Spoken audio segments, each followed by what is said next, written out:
Right. ඔයාලා බලන්න පළවෙනි ප්‍රශ්නේ දැන් මේක මේ ඔය ප්‍රශ්නේ ඉලක්ක කරලා තියෙන්නේ ඔයාලගේ A level exam paper එකේ 16 17 වගේ ප්‍රශ්න වලට. ඔයා දන්නවා අර මූලද්‍රව්‍ය වගුවෙන් තමයි අහන්නේ නේ. එතන ඌනතා රෝග ලක්ෂණ හරිතක්ෂය හරි.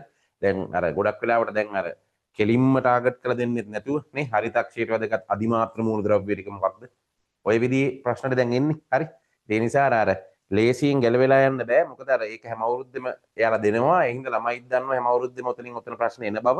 ඒ නිසා මොකක් පහසුවෙන් කරන්න එකක් දෙන්නේ නැහැ. හරි. බලන්න මේකේ වියපත් පත්‍රවල උග්‍ර හරිතක්ෂය නයිට්‍රජන්. හරි. වියපත් පත්‍රවල උග්‍ර හරිතක්ෂය. හරි. නයිට්‍රජන් එන්නේ. බලන්න ඊළඟට තියෙනවා B. එතකොට මේක අධිමාත්‍රා එහෙනම් මේක උත්තරයක් විදිහට එනවා. A කියන එක ඕකේ ඈ. ඒ ප්‍රශ්නයක් නෑ A ඕකේ. ලපටි පත්‍ර වල නාරටි අතර හරිතක්ෂය. ලපටි පත්‍ර නාරටි අතර. ලපටි පත්‍ර නාරටි අතර. හරි. ඒකට දෙන්නෙක් එනවා. අයන් එනවා, මැංගනීස් එනවා. ඉතින් පාඩම් කරලා තියෙන්න ඕනේ. හරි. අයන් එනවා, මැංගනීස් එනවා.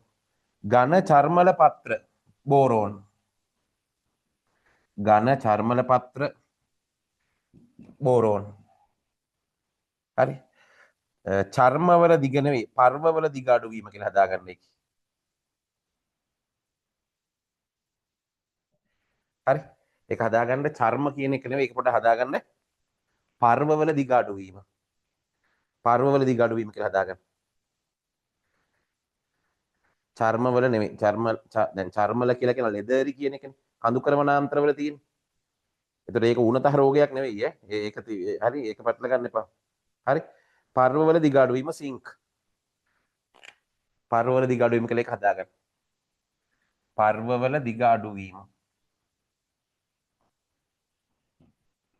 සිංක්.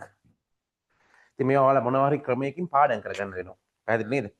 කෙටි ක්‍රම රේමේ එහෙම කියලා ඒවට වැඩිය හොඳයි. ඉතින් කෙලිම පාඩම් කරගන්න එක තමයි හොඳම වැඩේ. තේරෙනවද? හරි. කෙටි ක්‍රම අනම්මනම් හරි දිග ක්‍රම එහෙම නෙවෙයි. ඉතින් ඔක හොඳට බලන්න ඔය වගුව කීප වතාවක් නේ. හරි. ඒ ඔයාලා කැම්පස් එකට ගියාට පස්සේ කෙටි ක්‍රම වලින් පාඩම් කරන්න කියලා එකක් නැහැ. හරි. ඒතර තියෙන ඔක්කොම දිග ක්‍රම නේ. ඒ නිසා ඒක බලලා ප්‍රශ්න ටිකක් කරාම ඕක ඔලුවට යනවා නිකම්. දැන් මම හරිතක්ෂයට නම් ඔයාලට පොඩි අර වැඩක් කරන්න කියලා කිව්වා මොකක්ද? අර මෙහෙම කොළ තුන ඇඳලා ලපටි පත්‍ර මේරු පත්‍ර ඊට පස්සේ මොනවද? පරිණත පත්‍ර. වයසට ගියේවා. ඒකල මෙන්න මේ වගේ නාරටි අතරින් එහෙම අර මූලද්‍රව්‍ය ලියාගත්තා නේ. දැන් ලපටි පත්‍ර නාරටි අතර හරිතක්ෂය. එහෙනම් මේක ලපටි පත්‍රමේ නාරටි අතර හරිතක්ෂය නම් මෙතනට දාගන්න අයන් මැංගනීස්. ඒතර මේ බලන්න පරිණත පත්‍ර නම් කවුද? නයිට්‍රජන්. ඒතර මේරු ඒ වගේ අර මැංගනීසියම් ඒවා ලියාගන්න. සෝරි. මොලිබ්ඩිනම් මැග්නීසියම් හරි. ඒවා එහෙම ලියාගන්න. එතකොට වැඩේ හරි. හරි. එතන පොඩ්ඩක් ඕක ඔයාලා පාඩම් කරලා ඉස්සරහ ගහගෙන ටිකක් ඔය මේ කාමරේ වාස් කරගන්න වෙලාවට ඔය පොඩ්ඩක් වැඩක් මේ කියන්නේ විශේෂ වැඩක් නැති වෙලාවට ඕක දිහා බලන් හිටියනම් මතකෙ ඉන්නවා. ඒ කියන්නේ අපි අර දෙයක් කරනවයි කියලා හිතාගෙන කරනකොට ඒක ගොඩක් කරලා අපිට සාර්ථක කරගන්න බෑනේ. අපි ඒක හිතන්නේ නැති වෙලාවකනේ ඒක අපිට වෙන්නේ නේ. හරි. ඒව ගැන කියලා තියෙනවා. හරි. ඒ නිසා මේ පළවෙනි ප්‍රශ්න වලට හැදුවේ ඔයාලගේ A level exam එකේ මොකක්ද? හරි. printing mistake එක පොඩ්ඩක් හදාගන්න. චර්මවල දිග නෙවෙයි පර්වවල දිග අඩු වීම. හරි. කේටය අඩංගු සංඝටක සහ එහි කෘත්‍යය. හරි. ඉතින් හොඳ තැනක් නේ. දැන් බලන්න ගිය සැරේ අර දැන් පෝෂණය පාඩමෙන් අහපු විවගත ප්‍රශ්න දිවේ කාර්යයන් යහුවේනේ. ආහාර ගුලි සෑදීම, ව්‍යසනිකා වෙත ආහාර ගුලිය යොමු කිරීම, කේටය සමග හොඳින් ආහාරය කලවම් කිරීම නේ. හරි. ඒකලා නේද?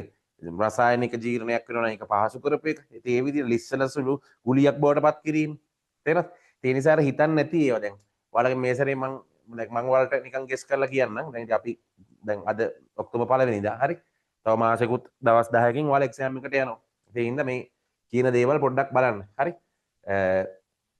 දැන් මේ සිකුරාදා ඉඳන් ඔයාලට මොකක්ද? ඔය සිකුරාදා අපි අර වැඩසටහන පටන් ගන්නවනේ. මේ මොනවද ජනප්‍රිය පාසල් පළාත් සභා ප්‍රශ්න පත්‍ර ටික ඩිස්කස් කරන්න. හරි. ඒකේතර අපි ඉස්සෙල්ලම මේ විශාකයකේ පේපර් එකෙන් පටන් ගන්න. දැන් මම ඒකේ නම් මේ මාකින් ස්කීම් හදුවා. හරි. එතකොට මේ රෝයල් එකේ ඔය ටිකක් හැදුවා. රෝයල් එකේ නම් MCQ කියන්නේ සෑහෙන ටෆ් විදිහට තියෙන්නේ. කියන්නේ ඒකේ මේ වචනෙන් එහෙට මෙහෙට කරලා. තේරෙනවද හරි? ඒක මම කීපයක් විතරයි තාම බැලුවේ. දැන් බලන්න ඕනේ පස්සේ මේ ක්ලාස් එක ඉවරනයින් පස්සේ. එතකොට මේ හරි තේරෙනවද? අපි එතකොට මේ වැඩසටහන සිකුරාදාවල් පහේ අපි කරමු මේ දවසට කියන්නේ පේපර්ස් දෙකක් විතර අරගෙන MCQ 100ක් විතර බලලා හරි. මම කියන්න වලට ස්ට්‍රක්චර්ඩ් එසේ පොයින්ට්ස් නම් මම ඒවා කියන්න. හරි. දැන් අර බස්නාහිර පළාතේ කොළඹ අධ්‍යාපන දෙපාර්තමේන්තුවෙන් ගහපු ප්‍රශ්න පත්‍රයේ ඒකේ තියෙනවා මගේ ශාකොමීරයයි සර්පණ සූත්‍රිකාවාදයයි. දැන් ඔයාලා කොහොමත්ම දන්න දෙයක් තමයි මොකක් ඔයාලා අනිවාර්යයෙන්ම දන්න දෙයක් තමයි මේ මොකක්ද ඔයාලා දන්නේ? ඔයාලා දන්නවා රචනා ප්‍රශ්න දෙකක් සෙට් කරනවා කොතනින්ද? රචනා ප්‍රශ්න දෙකක් අහනවා මේ සත්වාකාරී ක්‍රියාකාරීත්වය නේ. ඒකේ එක රචනා ප්‍රශ්නයක් දෙන්නේ 13 වසරින්. 13 වසරට අදාළව සත්වාකාරයේ සහ ක්‍රියාකාරීත්වයට අදාළ මාතෘකා ටික ඔයාලා දන්නවා. 13 වසරට අදාළව ඉන්නේ සමායෝජනයේ සමස්ථිතිය, ප්‍රජනනය, සන්ධාරණීකරණය. ওই මාතෘකා තුනෙන් එකක් එනවනේ. ඒක නිරන්තරයෙන්ම මේ ප්‍රජනනය ඉන්නේ. හරි. ඒතර මේ සැරේ සමායෝජනයේ සමස්ථිතිය තමයි 175ක් එන්න ඉඩ තියෙන්නේ. නේද? 175ක් විතර එන්න ඉඩ තියෙන්නේ. හරි. සංවේදී අවයව වලින් එන්න පුළුවන්, සමෙන් එන්න පුළුවන්, කනෙන් එන්න පුළුවන්. හරි. ප්‍රතිපෝෂී යන්ත්‍රණ වලින් එන්න පුළුවන්. හෝමෝනත් සම්බන්ධ කරලා රසන රචනා ප්‍රශ්නයක්. උපාගම ආවේග සම්ප්‍රේෂණය. නේ? මෛලනීභූත ස්නායුවක ස්නායු ආවේගයක් ගමන් කරන හැටි. නේ? අක්‍රීයභය පවත්වා ගන්න දෙකත් වෙන සාධක ඔහොම හරහා එන්න පුළුවන් කතන්දරේ. ස්වයන් සාධක ස්නායු පද්ධතිය, අනුවේගී ප්‍රත්‍යනුවේගී විස්තර කරන්න දෙන්න පුළුවන්. තේරෙනවද?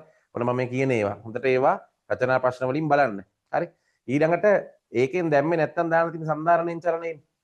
සන්ධාරණයා චලනයෙන් දැම්මොත් ගොඩක් වෙලාවට කශේරුකාවක් විස්තර කරන්න දෙන්නේ නැහැ නේ. මොකද කශේරුකාවක් අඳින එක බලාපොරොත්තු වෙන්නේ නැහැ ඔයාලගේ. අර චිත්‍ර ශිල්පියෙක් වගේ. ඒතර ඒකේ අර අග කොටසේ සාකොමීරයයි සර්පණ සූත්‍රිකාවාදය කියන එක පාස්ට් පේපර්ස් වලත් අපිට හම්බ වෙනවා. එහෙනම් ඒකේ ඉන්න තියෙන වැඩි සම්භාවිතාවයක් තියෙනවා එතන. ඒක අහන්න වැඩි සම්භාවිතාවයක් තියෙනවනේ. දැන් කශේරුවෙන් ප්‍රශ්න ඇහුවොත් කශේරුවේ කෘත්‍යයන්, කශේරුවේ වක්‍රවීම් ඔය ටික තමයි ගොඩක් වෙලාවට අහන්න වෙන්නේ. මොකද ව්‍යුහය ඇහුවොත් අඳින්න වෙනවා. අඳින්න දෙන ප්‍රශ්නේ A level paper එකේ දෙන්නේ නැහැ. ඒක ඔයාලා 2000 ඉඳන් බලාගෙන ආවත් එහෙම දෙන්නේ නැහැ කවදාකවත්. හරි. එයාලා ඇඳලා දීපු එකක් නම් කරන්න දෙනවා. ඒවා ඔයාලා මේ ළඟ විභාගවලත් දැක්කා. ඒවා මේ ළඟ විභාගවලත් ඔයාලා දැක්කනේ. හරි. ඒ නිසා මම කියපු ටික මම මේක රෙකෝඩ් එක දෙන්නම් ඔයාලට. හරි. මම මේ කියපු ටික ආපහු ඊට පස්සේ ඔයාලා නිදාස් වෙලාව කරගෙන බලලා ඒ කියපු ටොපික්ස් ටික හොඳට පුරුදු වෙන්න. හරිද? එතකොට දැන් ඔයාලා දන්නවා සත්පටක, පෝෂණය, පරිවහනය, වායු හුවමාරුව, ප්‍රතිශක්තිය, බහිස්රාවය. ඔය ටිකෙන් ගොඩක් වෙලාවට පරිවහනය තමයි එන්න ඉඩ තියෙන්නේ. තේරෙනවද? ඔය ටිකෙන් ගොඩක් වෙලාවට පරිවහනය තමයි එන්න තියෙන්නේ. එතන හෘදයයි හෘද චක්‍රයයි එන්න පුළුවන්. රුධිර ගණ ටික එන්න පුළුවන්. තේරෙනවද? රුධිර ගණ ටික එන්න පුළුවන්. රුධිරයේ කැටි ගැසීමේ බහුවරණයි විවකතයි අහලා තියෙන නිසා රුධිරයේ කැටි ගැසීම විස්තර කරන්න දෙන්නත් පුළුවන්. තේරෙනවද? එන්න මතක තියාගන්න. හෘදය හෘද චක්‍රය මේ සතියේ මේක පුරුදු වෙන්න. දැන් මම මේ කියපු මාතෘකා ටික ඒක එසේ ටික ලීලි පුරුදු වෙන්න. හරි? මම කලින් කියපු මාතෘකාවට ගහන්නේ නේද? ආයි කියන්න ඕනද නෑ නේද? හරි රයිට්. ඒත් දැන් ඔන්න එහෙනම් මම කියන්නේ මේ 12 වසරෙන් අහන එසේ එක. 12 වසරෙන් අහන එසේ එකේ හෘදයේ දල ව්‍යුහය හෘද චක්‍රය. තේරෙනවද? නැත්තම් හෘදයේ සන්නයන පද්ධතිය හෘද චක්‍රය. තේරෙනවද? හරි? රුධිර ගණ වර්ගීකරණය. කොහොමද බ්ලඩ් ගෲප්ස් හතර හැදෙන්නේ? කොහොමද රුධිරේ පාරවිල්ලනය කරන්න පුළුවන්? පැහැදිලිද?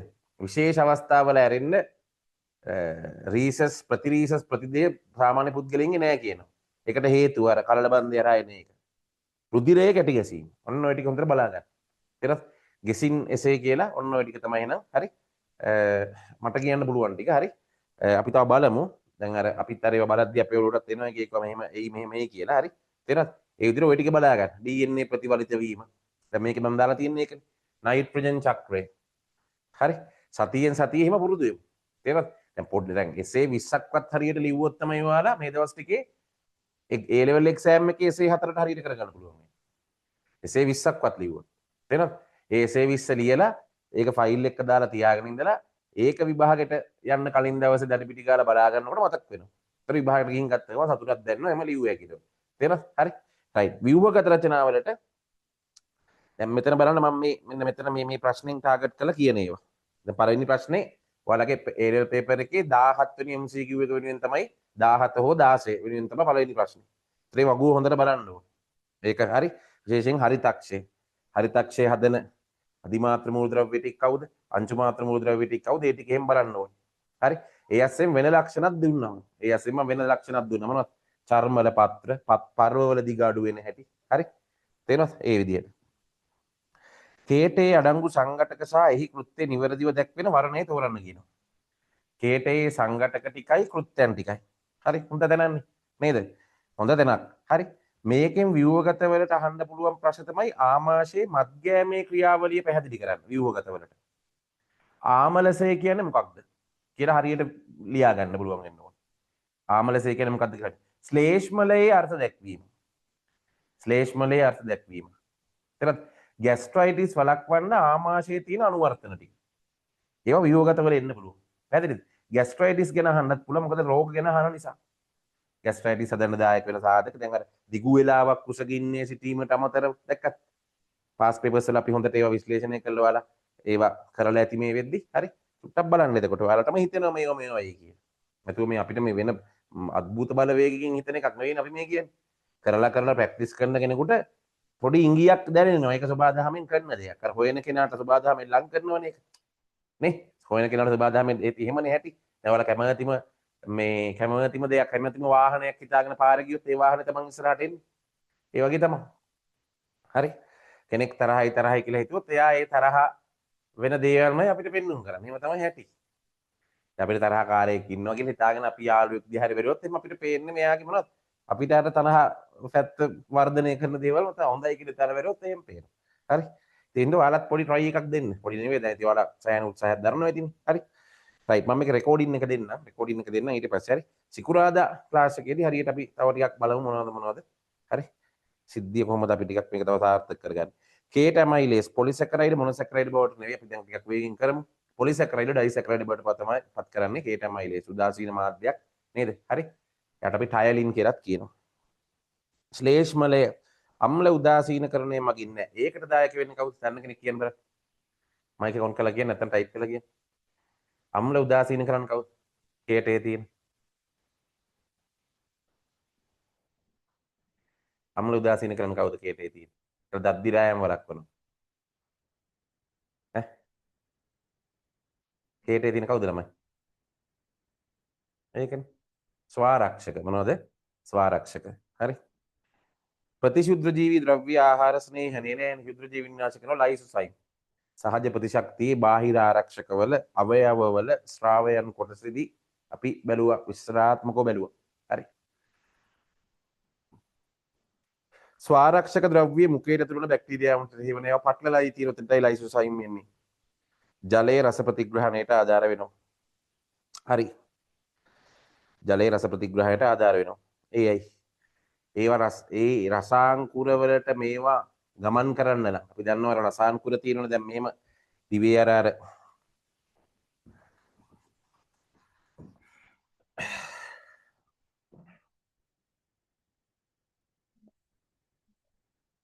දිවේ මෙන්න මෙහෙම අර බලන්න ඒ රූපේ මෙන්න මේ හැරිනේ රසාංකුර තිබ්බේම රසාංකුරයක් මේ වගේනේ මේ මේක තියෙනවා වටේට ආධාරක සෛල මැද්දෙන් තියෙනවා රස සංවේදී සෛල. ඒ හැම රස සංවේදී සෛලයකටම ස්නායු තන්තුව ගානේ සම්බන්ධයි. හරි. ඒ තියෙනවා ඔන්නම රෝමක් තියෙනවා මේ රස සංවේදී සෛලවල රෝම වගේක්. මේ ජලයේ දිය වෙන්න ඕනේ අපි මේ කන ඒවා. ජලයේ හොඳට දිය වෙලා මෙන්න මේවා ඇතුළට ගියාට පස්සේ මේවා charge වෙන්නේ. කියන්නේ මේ සෛල ඊට පස්සේ ක්‍රියා විභව ඇති කරලා මේ දිව උස්සන බලද්දි එහෙම ඉරක් වගේ පේන්නේ යට ඔන්න ඔතන තියෙන ලොකු ස්නායුවක්. ඕකට තමයි සම්බන්ධ මේ ඔක්කොම ඒවා ටික. ඔතනින් ලොකු කරන්ට් එකක් පාස් කරනවා මොලේ පාර්ශ්ව කපාල කණ්ඩිකාවට. එතන තමයි අතීත මතකයන් අරගෙන අපි රස සංජානනය කරන්නේ. පොඩි කාලේ ලුණු රහට පැණි දහ කියලා කියා දීලා තියෙනවා අපි කියන්නේ පැණි දහස් කියලා. ඒ වගේ තමයි.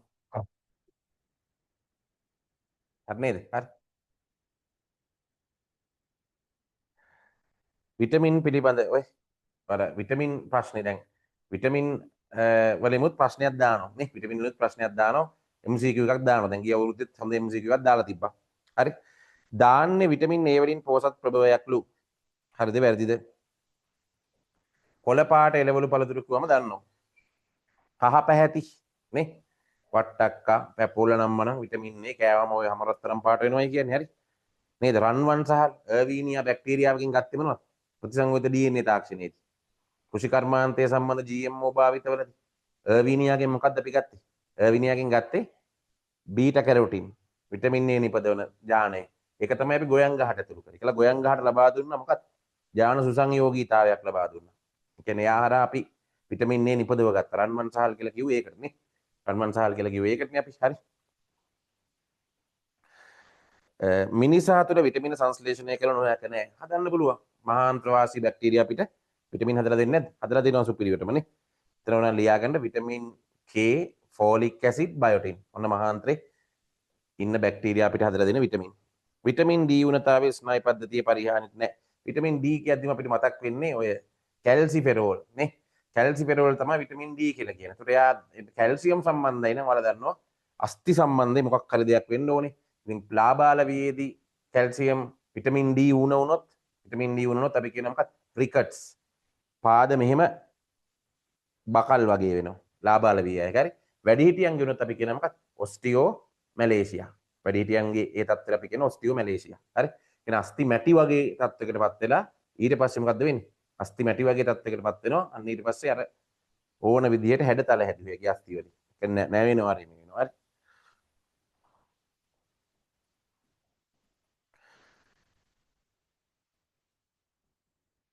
විටමින් C උණතාවෙන් තුවාල සුව වීම ප්‍රමාද වේ.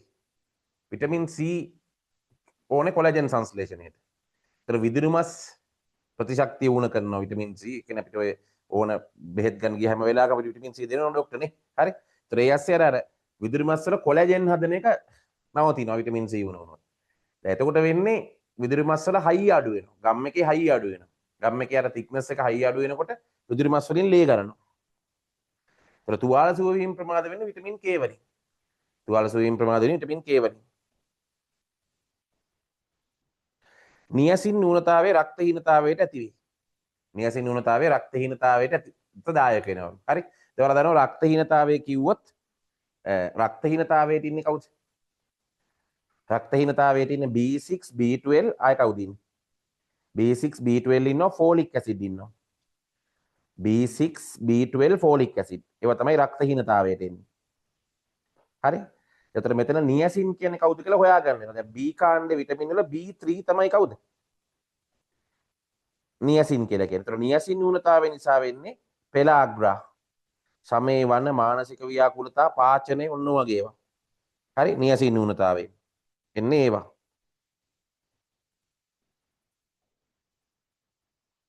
හරි. එතකොට අපිට මේකේ උත්තරේට යන්න වෙනවා දැන්. දාන්නේ විටමින් A වලින් පොහොසත්. විටමින් A කියන්නේ තද කොළ පැහැති එළවලු, තැඹිලි පැහැති එළවලු පළතුරු, කිරි සහිත ආහාර. හරිද? මිනිසා තුළ විටමින් සංශ්ලේෂණය කළ නොහැක කියන ප්‍රකාශයත් වැරදි. විටමින් D ඌනතාවයේ ස්නායු පද්ධතිය පරිහානියට හේතු වේ. විටමින් D ඌන වුණොත් ස්නායු පද්ධතිය පරිහානියක් වෙනවද? නැහැ. විටමින් D ඌන වීම ස්නායු පද්ධතිය පරිහානියකට එන්නේ නැහැ. අස්ථි සම්බන්ධයෙන් එයා ඉන්නේ. නියසින් ඌනතාවයේ රක්තහීනතාවයට බලපානවලු. නියසින් ඌනතාවය එන්නේ පෙලාග්‍රා, සමේ වන මානසික ව්‍යාකූලතා ඒවා. රක්තහීනතාවයට එන්නේ B6 B12 folic acid එකවත් B9 B6 B9 B12 B12 කියන්නේ කොබල් හරි කොබල් sorry කොබලැමින් හරි කොබලැමින්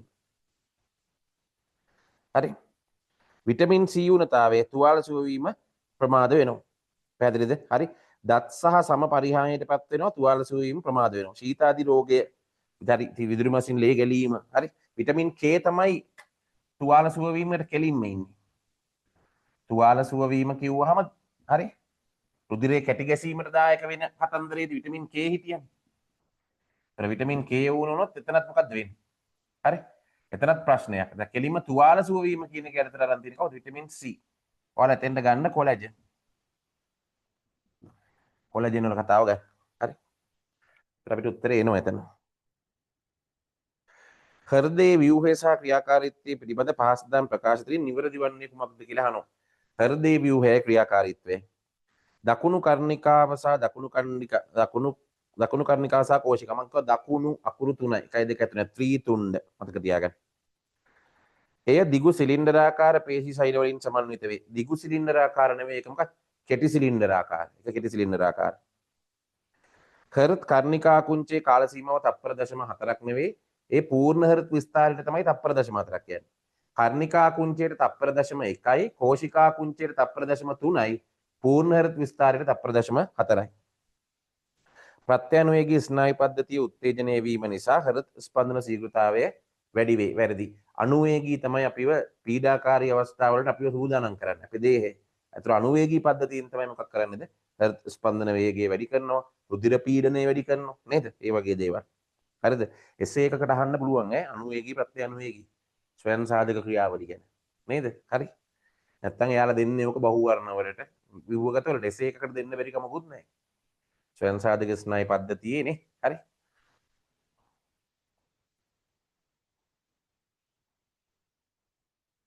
හෘද කෝෂිකා ප්‍රතිද්‍රවණයේ විද්‍යුත් කන්තුක රේඛන සටහනක T තරංගයෙන් පෙන්වනවලු. අපි දන්නවා දැන් ECG සටහන. අනිනකොට මෙන්නෙම සැලකිලිමත් වෙන්න මේ. P මේ Q. මෙන්න P Q R මේ එසුත් ඒ දුරටම ගන්න. පල්ලෙහාට උඩටයි ගන්න එපා. එසුත් ඒ දුරටම ගන්න. P Q R S මේ T. දැක්කද? මේ කර්ණිකා විද්‍රවණය. මේ කර්ණිකා විද්‍රවණය.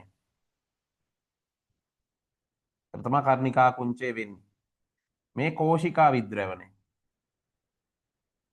මේ කෝෂිකා විද්‍රවණය. ඒකට තමයි කෝෂිකා කුංචේ වෙන්නේ. මේ කෝෂිකා ප්‍රතිද්‍රවණය. මේ කෝෂිකා ප්‍රතිද්‍රවණය. ඒ කියන්නේ කෝෂිකා එතකොට තමයි හිල් වෙන්නේ. මේකේ නැති එක තමයි මොකක්ද? කර්ණිකා ප්‍රතිද්‍රවණේ නැහැ. මොකද මේක මේවා තප්පර 0.4ක් ඇතුළත මේ ටික ඉවරයි. මේ සම්පූර්ණ සිද්ධියම තප්පර 0.4ක් ඇතුළත ඉවරයි.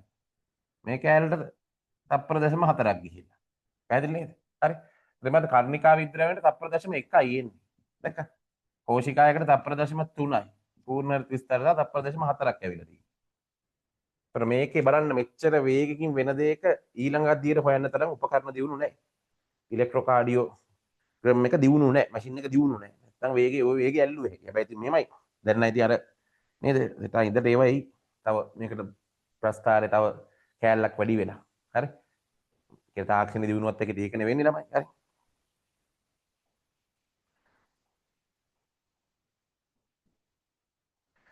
එය දිගු සිලින්ඩරාකාරණයේ කෙටි හෘද කර්ණිකා අකුංචයේ කාල සීමාව නැහැ.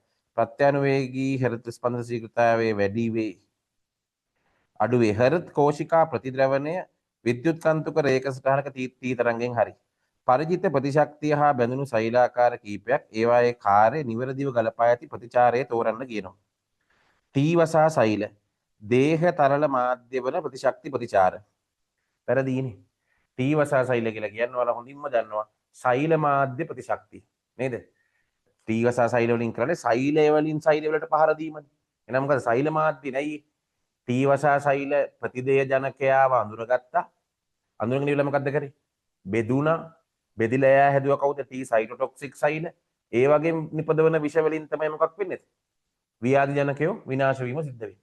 හරි? සෛල වලින්මයි සෛල වලට පහර දුන්නේ. B වසා සෛලත් ඔය විදිහට අඳුර ගන්න ඕනේ. B වසා සෛලත් ඔය විදිහට අඳුර ගන්නවා කට්ටිය. ඒකල ඉවරලා මොකද්ද කරේ? B වසා සෛල වලින් හැදුනේ ප්ලාස්මා සෛල. විශේෂයෙන්ම බැක්ටීරියා අඳුර ගන්න තමයි B වසා සෛල ඉන්නේ. T ඉන්නේ ඔය පිළිකා සෛල අඳුර ගන්න. හරිද? හරි. එතකොට අර බැක්ටීරියා වගේ කට්ටිය අඳුරගත්තාම B වසා සෛල යාලා බෙදිලා කාරක සෛලය බවට පත් වෙනවා ප්ලාස්මා සෛල බවට. ඒ ප්ලාස්මා සෛල වලින් හදනවා ඉමුනෝග්ලොබියුලින් ප්‍රතිදේහ. ඒවා තමයි අර බැක්ටීරියා වලට බැඳුනට පස්සේ මොකක් වෙන්නේ? එයාලා අක්‍රිය වෙන්නේ. දැන් මේ අක්‍රිය වෙච්ච කට්ටියට ප්‍රතිදේහ බැඳිලානේ තියෙන්නේ. එයාලව අනුපූරක පද්ධතියට අඳුන්ලා දෙනවා. සෙකන්ඩ් බැටාලියන් එකට. අරගොල්ලෝ මාක් කරා අඳුල්ලා දුන්නා. දැන් අර අනුපූරක පද්ධතියේ ඉන්න භක්ෂක සෛල වලින් තමයි මොනවා කරන්නේ? අරගොල්ලන්ව විනාශ කිරීම කරන්නේ. හරි. අනුපූරක පද්ධතිය කියන්නේ සෙකන්ඩ් බැටාලියන් එක. අරගොල්ලෝ ෆස්ට් ජොබ් එක කරා. අඳුනගත්තා නේ. මේ ප්‍රතිදේහ ටික හැදුවා. එයාලට දීලා එයාලව සලකුණු කරා මාක් කරා. දැන් තියෙන අරගොල්ලන්ට එයාලව හරියටම අයිඩෙන්ටිෆයි කරලා දුන්නා. අරගොල්ලන්ට විනාශ කරන්නයි තියෙන්නේ. හරි. නිකන් අර බුද්ධි අංශ තොරතුරක් දෙනවා වගේ. හරි. සයිටෝටොක්සික් T සෛල ප්‍රතිදේහ නිපදවා වැරදි පට්ට වැරදි ප්ලාස්මා සෛල. ප්ලාස්මා සෛල ව්‍යාජනක බක්කින් භක්ෂණය කර නෑ නේ. ඒක වෙනම කට්ටියක් අනුපූරක පද්ධතිය ඉන්නවා. ආධාරක T සෛල B වසා සෛල වලින් ප්‍රතිදේහ නිපදවීම ආරම්භ කිරීම සක්‍රිය කරවයි. හරි. මතක B සෛල පළමු ආසාදනයේදීම ව්‍යාජනකයා මරා දමයි. පළමු ආසාදනයේදීම මතක සෛල හැදෙන්නේ නැහැ ළමයි. මතක සෛල හැදෙන්නේ ආසාදනය වුණාට පස්සේ. දෙවන ආසාදනයේ තමයි මතක B සෛල වලින් අන්න ටක් ගාලයි කලින් වතාවකට අපි දන්නවා පරිචිත ප්‍රතිශක්තියේ ලක්ෂණ තුනක් තියෙනවා.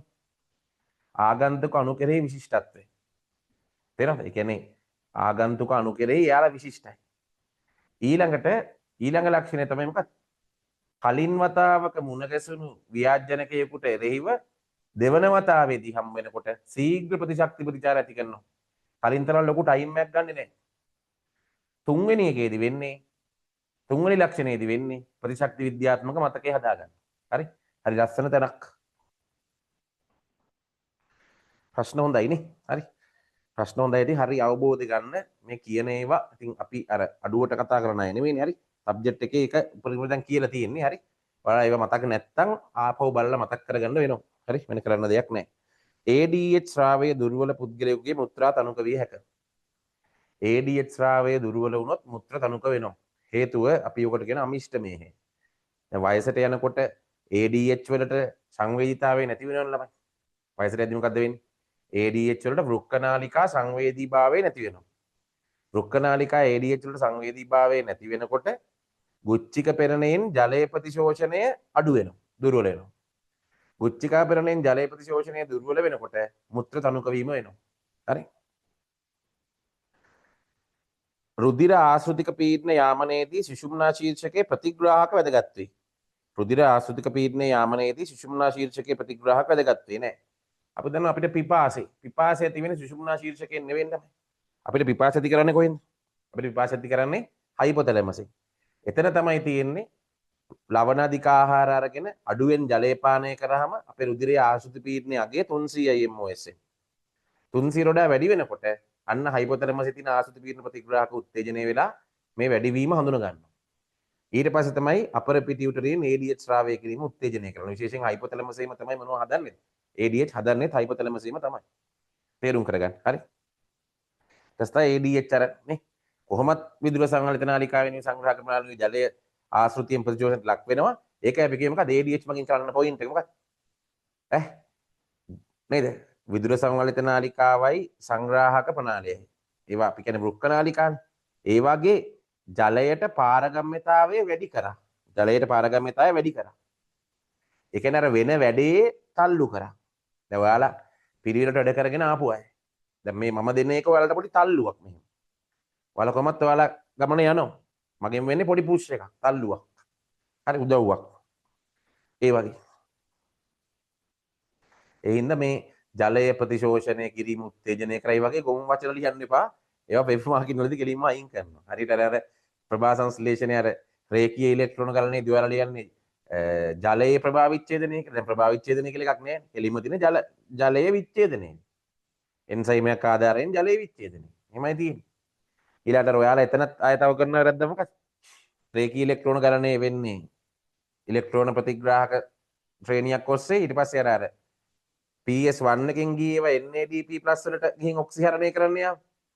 එතන වෙනත් ඉලෙක්ට්‍රෝන ප්‍රතිග්‍රාහක ශ්‍රේණියක් ඔස්සේ. එතන වෙනත් කියන වචන නැත්තම් ලකුණු දෙන්න. හරි.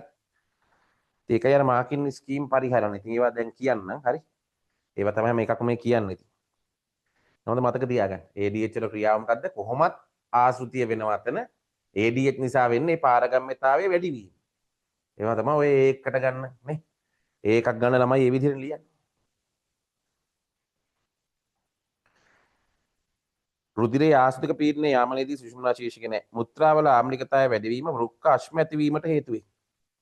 මුත්‍රවල ආම්ලිකතාවයද බාෂ්මිකතාවයද?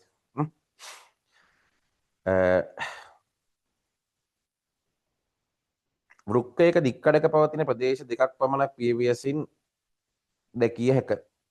බාහිකයේ මජ්ජා වෘක්ක ශ්‍රෝණිය. තුනක් තියෙනවා. වෘක්ක අකර්මණ්‍ය වූ විට අපද්‍රව්‍ය පමණක් රුධිරයේ එක රාශී වේ. එහෙම කියන්න බෑනේ ඉතින් හරි. රුධිරය එකතු වෙන්නත් පුළුවන්, අකර්මණ්‍ය වුණත් විෂ ද්‍රව්‍ය එකතු වෙන්නත් පුළුවන් නේ. එහෙනම් ADH ස්‍රාවයේ දුර්වල පුද්ගලයෙකුගේ මුත්‍රා මොන වෙනවද? තනුක වෙනවා. ADH වලින් කරන්නේ මුත්‍ර සාන්ද්‍රකරණය. හැම අවුරුද්දෙම දෘෂ්ටිය ගැන අහනවා. දෘෂ්ටිය අර එහෙට මෙහෙට කර කර දෘෂ්ටි විතානේ ගැන හැමදාම වගේ අහනවා නේ. හරි. ප්‍රකාශ ප්‍රතිග්‍රාහක සයිඩ් හරි දැන් මේක අපි මේවා කියවල ඩක් වෙන්නේ නැහනේ. වස්තුව නිවැරදි ආකාරයට සංජානනය කරන්න හැටි අහන්නේ. දැන් මේ වගේ ප්‍රශ්නකදී අරවා කියවලා කාලනාස්ති කරන්න යන්න එපා. ඔන්න ට්‍රික් එකක් කියා දෙන්නේ අහගන්න. හරි. මේ වගේ ප්‍රශ්නකදී ඔයාලා බලන්න ඕන දේ මොකක්ද? උත්තර. මේ වගේ ප්‍රශ්නකදී ඔයාලා උත්තර ටික බලලා උත්තරවල වැඩිපුර chance එක දීලා තියෙන අකුරු හොයාගන්න. උත්තරවල වැඩිපුර chance එක දීලා තියෙන අකුරු හොයාගන්න. දැන් බලන්න උත්තරවල වැඩිපුර chance එක දීලා තියෙන්නේ C තියෙනවා පළවෙනි උත්තරේ, E තියෙනවා දෙවෙනි උත්තරේ, ආයෙත් C තියෙනවා, ආයෙත් C තියෙනවා, ආයෙත් C තියෙනවා. ඔයාලා අනිවාර්යෙන් දැනගන්න ඕන මොකක්ද? C හරි E හරි තමයි එක වෙන්නේ. දැන් මේ දෙක පරිස්සමෙන් කියවන්න. දෘෂ්ටි ක්ෂේත්‍රයේ ඇති වස්තු මගින් පරාවර්තනය වන ආලෝකයේ ඇසට ඇතුළු වීම C. E. කාචේ වර්තනය. එහෙනම් අනිවාර්යෙන් C ඉස්සර වෙන්න බෑ. දැන් බලන්න C A එහෙනම් දෙක අයින් කරා. C A the C E ද කියලා බලන්න. අනිවාර්යෙන් E වෙන්න ඕනේ. හරි. C A වෙන්න බෑ. C E. කාචේ වර්තනය වීමෙන් හරි. එහෙනම් මොන්න අපි C A අයින් කරා. දැන් උත්තරේ හිර කරනවා 3 4 5 4. දැන් බලන්න CED ද CEA ද CED ද ප්‍රකාශ ප්‍රතිග්‍රාහක මගින් ලැබෙන තොරතුරු ද්විද්‍රව නියුරෝන ඔස්සේද CD ද CED ද CEA ද ප්‍රකාශ CEA එන්න ළමයි. එන උත්තරේ 4. ප්‍රකාශ ප්‍රතිග්‍රාහක සෛලවල රසායනික වෙනස් වීම වුණාට පස්සේ තමයි හරි ප්‍රකාශ ප්‍රතිග්‍රාහක සෛලවල රසායනික වෙනස් වීම ප්‍රතිග්‍රාහක සෛලවල රසායනික වෙනස් වීම සිදු වුණාට පස්සේ තමයි ප්‍රකාශ ප්‍රතිග්‍රාහක මගින් ලැබෙන තොරතුරු ද්විදව නියුරෝන ඔස්සේ කතන්දරේ වෙන්නේ. පැහැදිලි නේද? හරි රයිට්. 8 හරි. දැන් ඔයාලා දන්නවා අර දැන් විභාගවල අර 20 19 අර MCQ එක දැම්මට පස්සේ නිරන්තරයෙන්ම ඔයාලගෙන් අහපු එකක් තමයි මොකද්ද මේ? අර ඔසප් චක්‍රයේ අර හෝමෝන වෙනස් වෙන අවස්ථාව. ඒවා ව්‍යුහගතවල ඔයාලා නිරන්තරයෙන්ම දැක්කා. ඊළඟ එක තමයි ඔයාලා ඔසප් චක්‍රයේ රචනා ප්‍රශ්නෙත් දැක්කනේ. ඒකල්ලත් ඒගොල්ලෝ අතෑරියේ නැහැ. දිගට මොකක්ද? අර ප්‍රස්ථාරය අඳින එක එක්කෝ එස්ට්‍රඩියෝල් ප්‍රොජෙස්ටරෝන් වෙනස් වෙන හැටි. නැත්තම් LH FSH වෙනස් වෙන හැටි. ඒක ඔයාලෙන් නිතරම ඇහුවානේ. හරි. ඉතින් මේක අහන්න බැරි කමකුත් නැහැ එතකොට. දැන් මේ දීලා තියෙන මොකද්ද? ගර්භාෂය එන්ඩෝමෙට්‍රියම. X කියලා කියන ඔසප් අවධිය. X කියලා කියන ඔසප් අවධිය. ඔසප් වෙන්න ආසන්න මේතු ඔයගොල්ලෝ දන්නවා. ලේවල එස්ට්‍රඩියෝල් ප්‍රොජෙස්ටරෝන් මට්ටම අඩු වෙනවා. ලේවල එස්ට්‍රඩියෝල් ප්‍රොජෙස්ටරෝන් මට්ටම අඩු වෙන්න හේතුව රුධිරයේ FSH LH මට්ටම අඩු වීම. පැහැදිලිද? එතකොට ප්‍රොජෙස්ටරෝන් එස්ට්‍රඩියෝල් ප්‍රොජෙස්ටරෝන් මට්ටම අඩු වෙනවා. හේතුව FSH LH වලින් තමයි මේ ගොනඩ්‍රොෆින් දෙකෙන් තමයි අර 14 වෙනි දවසේ ඉඳලා 28 දවස් දක්වා මේ ලුටි අවධියේදී බලාගත්තේ පීත දේහය. දැන් පීත දේහය පරිහායයටපත් වෙනවා LH FSH අඩු වෙනකොට දැන් ඒ නිසා ඒකෙන් තමයි ස්‍රාවය කර එස්ට්‍රඩියෝල් ප්‍රොජෙස්ටරෝන් දැන් ලේවල එස්ට්‍රඩියෝල් ප්‍රොජෙස්ටරෝන් මට්ටම අඩු වෙනවා. ලේවල එස්ට්‍රඩියෝල් ප්‍රොජෙස්ටරෝන් මට්ටම අඩු වෙනකොට ගර්භාෂය එන්ඩෝමෙට්‍රියම් මොන වෙනවද? දින 4ක් විතර කාලයක් තිස්සේ ගැලවිලා ලේත් එක්ක යෝනි මාර්ගයෙන් එළියට පහ වෙනවා රුධිරයත් එක්ක. ඒක තමයි අපි මෙන්සස් වෙනවා කියලා කියන්නේ. පැහැදිලිද? හරි. X යනු ගර්භාෂයක චක්‍රයේ ආර්තව කලාවයි. හරි. X යනු ගර්භාෂයක චක්‍රයේ ආර්තව කලාවයි. ආර්තව කලාව. හරි. අසත්‍ය එකනේ අහන්නේ. Y කියන්නේ ප්‍රගුණ අවධිය. දැන් ඉතින් අපි දන්නවා හරි. දැන් අපි සාමාන්‍යයෙන් දන්න දෙයක් තමයි ඊට පස්සේ ඊළඟ ඔසප් වීම ආරම්භ වෙනවනේ. දැන් අපි අරකට මුලින් කතාවට යමු. ස්‍රාවීය අවධිය අවසානයේදී අඩු ගොඩෙල්ට්‍රොෆින් ප්‍රමාණයක් නිසා FSH LH ප්‍රමාණයක් නිසා සාන්ද්‍රණයක් නිසා පීත දේහයේ පරිහානියටපත් වී එස්ට්‍රඩියෝල් සහ ප්‍රොජෙස්ටරෝන් මට්ටම ස්ත්‍රියගේ රුධිරයේ එස්ට්‍රඩියෝල් සහ ප්‍රොජෙස්ටරෝන් සාන්ද්‍රණය අඩු වෙනවා. මේ විට ගර්භාෂයේ එන්ඩෝමෙට්‍රියම ගැලවී රුධිරය සමග මොනවා වෙනවද? පහ වෙනවා. දින 4ක් විතර මේක වෙනවා. දැන් එස්ට්‍රඩියෝලුයි ප්‍රොජෙස්ටරෝනුයි ලේවල අඩු වෙනකොට එස්ට්‍රඩියෝලුයි ප්‍රොජෙස්ටරෝනුයි ලේවල අඩු වෙනකොට හරි ඊළඟට වෙන දේ තමයි කවුරු හරි දැන් මේක දැන් ගර්භාෂ එන්ඩෝමෙට්‍රියමත් බිඳ වැටුණා එන්ඩෝමෙට්‍රියම ආයේ හදා ගන්න ඕනේ. ඉතින් හදාගන්න නම් ආයේ එස්ට්‍රඩියෝල් ප්‍රොජෙස්ටරෝන් ඉන්න එපේ. ඒ ඉන්න නම් අන්න මොකක්ද? අපි දන්නවා සිවුනිකා වලින් තමයි මේක ස්‍රාවය කරන්නේ. අන්න ඒකයි GNRH මගින් පූර්ව පිටියුටරිය මත FSH LH ස්‍රාවය කිරීම උත්තේජනය කරේ. දැන් FSH LH මට්ටම චුට්ටක් වැඩි වෙනකොට අර මූලාවස්ථිතික සිවුනිකා ක්‍රමයෙන් වර්ධනය වෙන්න පටන් ගන්නවා. ඉතින් වර්ධනය වෙන මූලාවස්ථිතික සිවුනිකා වලින් එස්ට්‍රඩියෝල් ස්‍රාවය කරනවා. දැන් ඔන්න එස්ට්‍රඩියෝල් මට්ටම වැඩි වෙනවා. දැන් මොකද්ද වෙන්නේ?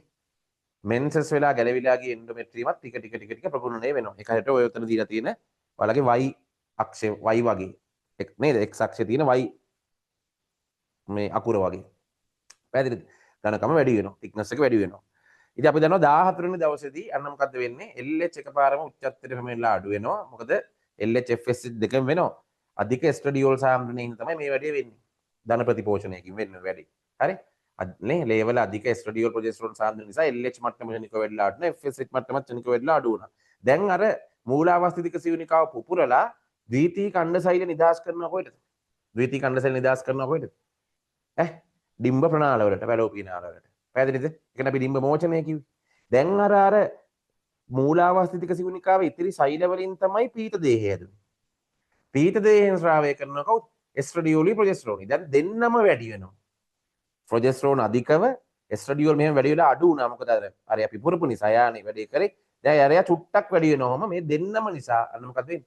ගර්භාෂ එන්ඩෝමෙට්‍රියමේ ඝනකම හොද්දටම වැඩි වෙනවා. රුධිර වාහිනී වල විෂ්කම්භ විශේෂයෙන්ම ශිරා. හරිද? හරි.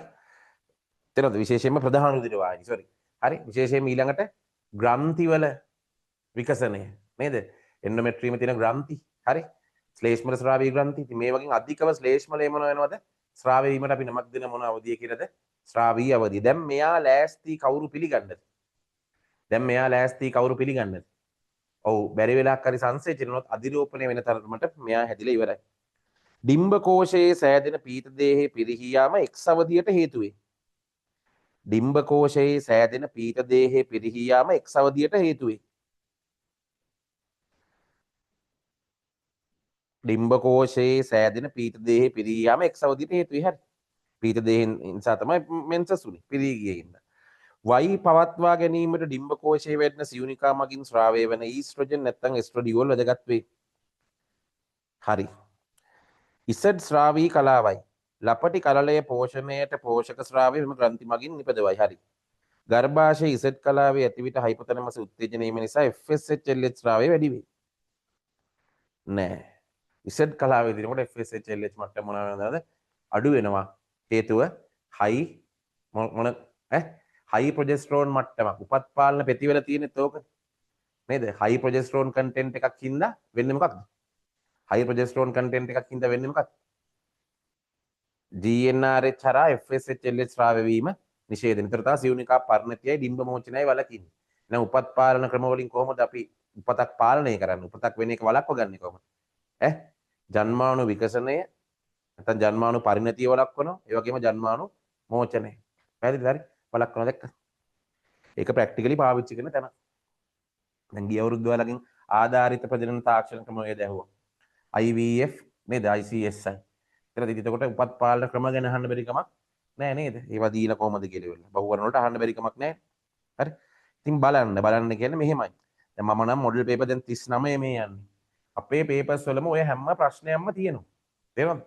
දැන් ඉගෙනුම් පළ 709ක් 710ක් වගේනේ තියෙන්නේ. ඒ ලෙවල් එක්සෑම් එකේ අහන 255ක් විතර. එතකොට ගොඩාරියක් ඒවා අහන්නේ නැහැ. නමුත් අපි ඔය ඉගෙනුම් පළ 700 ගානටම වගේ මොනවද බහුවර්ණ හදලා තියෙනවා අර. හදලා දීලා කරවලා තියෙනවා. දැන් මේ 39ක් කරා කියන්නේ මම මෙතන ඉඳන්ම ඩිස්කස් කරලා තියෙනවනේ 25 වරක් 39ක්. 25 වරක් 40 ගත්තොත් කොච්චරද? නේ බහුවර්ණ 1000ක් විතර. හරි ක්ලාස් එක කරනකොට අමතරවනේ. පරීක්ෂා මුහුමක ජනකයින් වඩාත් හොඳින් විස්තර කළ හැක්කේ. දෙදෙනාම ලීනියර් රූපාන්තරශයක් නෑනේ. දැන් මෙන්ඩල්ගේ පළවෙනි F1 පරම්පරාව ගත්තාම මෙන්ඩල්ගේ F1 පරම්පරාවේ ඉන්න ජීවීන් ප්‍රමුඛ කියලා අපි දන්නේ නෑ හරියටනේ. දැන් capital T capital T simple T simple T. දැන් F1 පරම්පරාව මෙහෙම එනවනේ.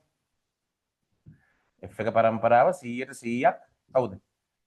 F1 පරම්පරාව 100%ක් ප්‍රමුඛ ලක්ෂණය පෙන්නුවට අපි දන්නේ මේගොල්ලෝ 100%ක්ම ප්‍රමුඛ සමයුග්මකද විෂම යුග්මකද කියලා. මොකද මේක ගහේ ගහලා නැහැනේ. අපි මෙහෙම ලියනකොට විතරනේ දන්නේ. මෙයා විෂම යුග්මකයි කියලා. මෙන්ඩල් දන්නේ නැහැ. මෙන්ඩල් දන්නේ උසමෑ ගහක් වේ මිටිමෑ ගහක් වේ ක්‍රොස් කරපුවම F එකට ආවේ උසමෑ ගහක්. එයා එතකොට එයාට දෙකක් ගැන හිතන්න තියෙනවා ග්‍රෙගර් මෙන්ඩල්ට. අවස්ථා දෙකක් ගැන හිතන්න තියෙනවා. මොකක්ද අවස්ථා දෙක? එකක් තමයි මොකක්ද? මෙයා ප්‍රමුඛ වෙන්න පුළුවන්. අනික මෙයා විෂම යුග්මක වෙන්න පුළුවන්. ප්‍රමුඛ සමයුග්මක වෙන්න පුළුවන්, විෂම යුග්මක වෙන්න පුළුවන්. ඒ නිසායි මෙයා මේකට නිලීන ලක්ෂණ තියෙන ජීවියෙක් එක මුහුම කරේ. දැක්කා? එතකොට උසයි මිටි කලවමේ ආවනම් 150 150 හරි. උස සහ මිටි 150 150 ආවනම් හරිද? උසයි මිටි 150 150 වගේ ආවනම් මෙයා දැනගන්නවා කලින් මොකක්ද? F එක පරම්පරාවෙ ඉඳලා තියෙන්නේ කවුද? F එක පරම්පරාවෙ ඉඳලා තියෙන්නේ විෂම යුග්මකය කියලා. තේරෙනවද? උසාය විතරක්ම ආවනම් එයා දැනගන්නවා අනිවාර්යයෙන්ම මොකක්ද? F එක පරම්පරාවෙ ඉඳලා තියෙන්නේ විෂම යුග්මකයෙක් කියලා. නමුත් එයාට ප්‍රමුඛ සම යුග්මකයෙක් කියලා. 100%ක්ම ආවොත්. ඒතර F එක පරම්පරාව එයාට ආවේ ඇත්තටම 150 150 එකයි යා මේ විදිහට කරේ. ඒ නිසයි මෙයාට F එක කරලා capital T simple T capital T simple T කියලා වල දන්නවා 3ට 1 අනුපාතය අරගෙන මෙන්ඩල්ගේ සාධක වියුක්ත වීම හැවත් ඇලීල වියුක්ත වීමේ නියම ඉදිරිපත් කිරීමේ හැකියාව ලැබෙනවා. නේ උණන විභාජනය මෙතන තියෙන්නේ. නේද? ඇලීල යුගල් වශයෙන් තිබ්බට ජන්මානුවකට එන්නේ එකයි. ඇයි? වර්ණ දේහ 46ක් තියෙන සෛලයක් ඌණණයට ලක් වුණොත් 23ක් එනවනම් වර්ණ දේහ දෙකක් නෙමෙයි. මේක අම්මගෙන් මේක තාත්තගෙන්. නම් දෙකෙන් එකයි. ඇලීල වෙන්ව යාම ඇලීල වියුක්ත වීමේ නියමයනේ. ඉතින් ඒව බලන්න ඕන හොඳට නේද? හරි. දෙදෙනාම නිලීන රූපානුදර්ශ දක්වයි. පරීක්ෂා මුහුමක නෑ. දෙදෙනාම ප්‍රමුඛ රූපානුදර්ශ දක්වයි නෑ. එක් ජනකයෙක් සමයෝගී අනෙකා විෂමයෝගී. එක් ජනකයෙක් ප්‍රමුඛ රූපානුදර්ශය දරයි අනෙක් ජනකයා නිලීන රූපානුදර්ශය දරයි. උත්තරේ 4. එක් ජනකයෙක් අනිවාර්යෙන් ප්‍රමුඛයි. ඌ ප්‍රමුඛ උගේ ප්‍රමුඛතාවය මොකක්ද බලන්න අපි කරේ. ඌ ප්‍රමුඛ සමයුග්මකයෙක්ද ඌ විෂම යුග්මකයෙක්ද කියලා බලන්න අපි කරේ. තේරෙනවද? හරි. එකෙක් ප්‍රමුඛයි අනික මොකද එතකොට? අනික නිලීනයි. පැහැදිලි නේද? ඉතින් පරීක්ෂා මුහුමක අරමුණ මොකක්ද කියලා ඇහුවොත් ප්‍රවේණි දර්ශය නොදන්නා ජීවියෙක්. හැබැයි හරියටම කිව්වොත් මොකක්ද? ප්‍රමුඛ ප්‍රවේණි දර්ශය කුමක්දයි හඳුනා ගැනීමට. නේද? අනිවාර්යෙන් ප්‍රමුඛ ප්‍රවේණි දර්ශයක් ඇවිල්ලා තියෙන්නේ. ඒක මොකක්ද කියලා හොයලා බලන්නයි අපි නිලීන ලක්ෂණ දරන ජීවියෙක් එක්ක මුහුම් කරන්නේ. ඒක නිකන් අර පොතේ දීලා තියෙනවා මොකක්ද? ප්‍රවේණි දර්ශය නොදන්නා ජීවියෙක් උගේ ප්‍රවේණි දර්ශය සොයා ගැනීම කියලා. එහෙම එකක් නැහැ.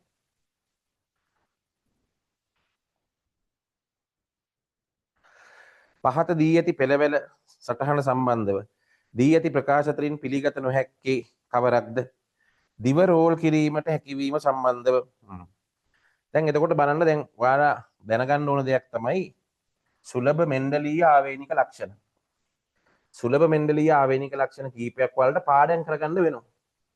ඒක පාඩම් කරගන්නයි විශේෂ මේ මහන්සියක් කැපකිරීමක් කරන්න අවශ්‍ය නැහැ. ඒක අපිට මේ විදිහට පාඩම් කරගන්න පුළුවන්. ප්‍රමුඛ මිනිසා කියන කතාවේ ඔයාලා දන්නා මේ ප්‍රමුඛ මිනිසාගේ මෙන්න මෙහෙම නළලේ කේශ රේඛාව තියෙනවා. ඊට පස්සේ වෙන්නුණු කන් පෙති තියෙනවා. පැහැදිලිද? කම්මුලේ වල ගැසෙනවා. එයාට පුළුවන් එයාගේ දිව මොනව කරන්නද? රෝල් කරන්න. මේ ඔක්කොම ප්‍රමුඛ ලක්ෂණ. දිව මෙහෙම රෝල් කර හැකි. හරි.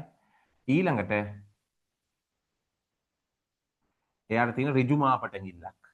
එතකොට අර කොහොම ඇන්දාම කෙනෙක් කියනවා ඕක ඩිංගක් නැවිනනේ. මේ මගේ තියෙන ඍජු මාපටඟිල්ල. මේක මෙන්න මෙතෙන්ට නවන්න පුළුවන් වෙන්න ඕනේ නැමුණු කියලා කිව්වා. තේරෙනවද? මගේ තියෙන මෙතන ඍජු එකක්. මේක මෙතෙන්ට නවන්න පුළුවන් වෙන්න ඕනේ නැමුණු මාපටඟිල්ල කිව්වා. දැන් මේ ඔක්කොම ප්‍රමුඛ ලක්ෂණ. ප්‍රමුඛ මිනිසා කියලා ඔක මතක තියාගන්න. ප්‍රමුඛ මිනිසා කියලා ඔක මතක තියාගන්න ඔයාලා. පරීක්ෂා මුහුමක ඒක අපි කරන්නේ සෝරි. පහත දී ඇති පෙරවල් සටහනේ වුණ දීලා තියෙනවා දිව රෝල් කිරීමට හැකියවීම. දැන් පළමු පරම්පරාවේ ඒ දිව රෝල් කරන්න බැරි පිරිමියෙක් ලියා ගන්න ඒක. හරි. හරි ඒක දැන් අපි දන්නවනේ බලපෑමට ලක් වෙලා අනින්නේ. දිව රෝල් කරන්න බෑ ගෑනු කෙනා බලපෑම. දෙවනි එහා පැත්තේ අනිත් පවුලේ පිරිමි කෙනාට දිව රෝල් කරන්න පුළුවන් ගෑනු කෙනාට බෑ. දැන් මේක කියවට අපිට වැඩක් මේක බැලුවට වැඩක් වෙන්නේ නැහැ. මොකද මේක රචනා ප්‍රශ්නයකට විශ්ලේෂණය කරනව නෙවෙයිනේ මේ. මේ පෙළපත් සටහන හරහා අපි රචනා ප්‍රශ්නයක් විශ්ලේෂණය කරනව නෙවෙයි ළමයි. හරි. මෙම පෙළවැල් සටහනේ රවුමකින් සංකේතවත් කරන්නේ ස්ත්‍රීන්ය. හරි. අහන්නේ අපෙන්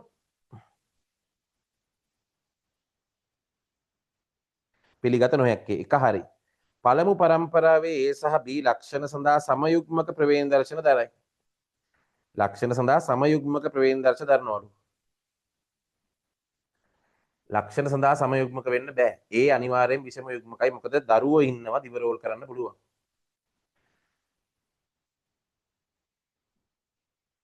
සෝරි. පොඩ්ඩක් ඉන්න. පළමු පරම්පරාවේ A සහ B ලක්ෂණ සඳහා සමයුග්මක ප්‍රවේණදර්ශ දරයි. හරි. ඇයි ඒ? A කියන්නේ දිව රෝල් කරන්න බැරි කෙනෙක්. ඒකට එයා අපි ගමුකෝ දිව රෝල් කරන්න පුළුවන් සිම්පල් කැපිටල් R දිව රෝල් කර හැකි. දිව රෝල් කර නොහැකි නම් සිම්පල් R. එහෙනම් කොටුවස් කැපිටල් A ළඟ ඉල්ලියන්න වල සිම්පල් R සිම්පල් R. එහෙනම් කැපිටල් A කියන්නේ කවුද? අනිවාර්යෙන් කවුරු වෙන්න ඕනද? හැම ළමයෙක්ම ඉන්න මංම කියන්න. දැන් දිව රෝල් කළ හැකි. දිව රෝල් කළ හැකි නම් කැපිටල් R. දිව රෝල් කළ නොහැකි නම් මොකක්ද? Simple R. පළවෙනි පරම්පරාවේ ඉන්නවා මේ විදිහට කවුද? පළවෙනි පරම්පරාවේ ඉන්නවා මේ විදිහට A කියලා පිරිමි කෙනෙක්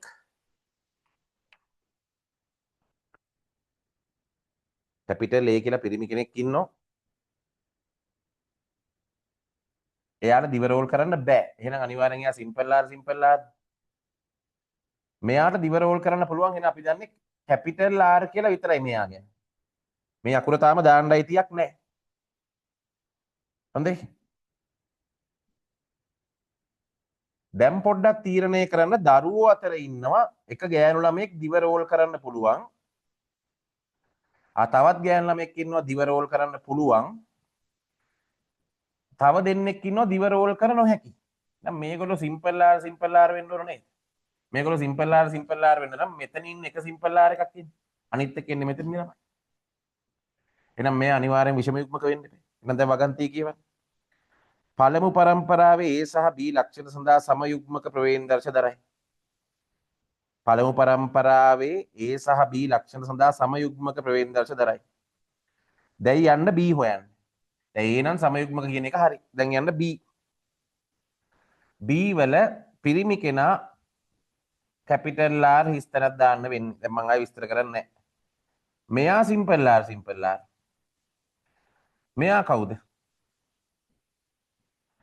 මෙයා කවුද? මෙයා කවුද? බලන්න. දැන් මෙයාට දිව රෝල් කරන්න පුළුවන්. මෙයාට දිව රෝල් කරන්න බෑ. මෙයා දිව රෝල් කරන්න බෑ නම් මෙයාගේ එක සිම්පල් R එකක් ඇවිල්ලා තියෙන්නේ මෙයාගෙන්. අනිත් එක එන්න ඕනේ මෙයාගෙන් නම් මෙයා විෂම යුග්මකයි.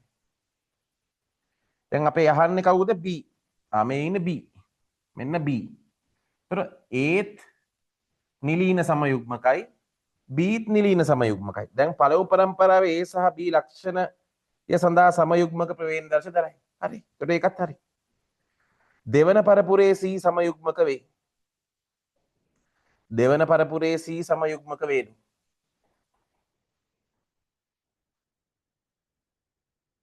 දෙවන පරපුරේ C සමයුග්මක වේලු.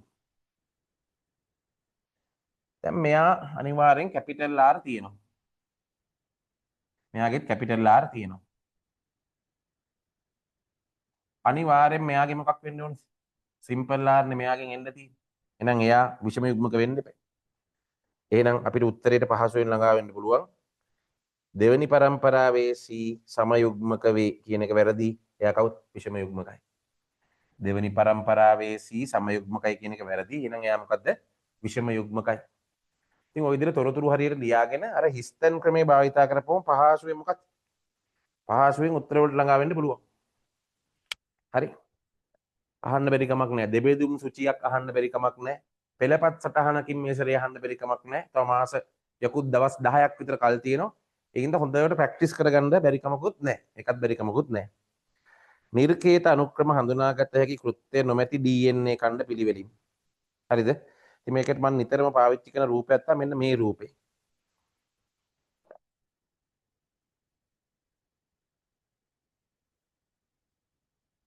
ඔයාලටත් මතක ඇති මේක මේක නිතරම මම ගන්නදී පාවිච්චි කරන එකක්. හරි. අපි DNA අණුවක් අඳිනවා මෙතන. මේවා පටිය වගේ. මොන DNA අණුව පටිය වගේ යන්දා. මේ DNA ඊට පස්සේ අපි අර අන්තර්ජාන කියන ඒවා මාක් කරා. මේ තියෙන අන්තර්ජාන. පැහැදිලි කෘත්‍යයක් නැති ජාන. ඔන්න අන්තර්ජාන. මේ වගේ පැහැදිලි කෘත්‍යයක් නැහැ.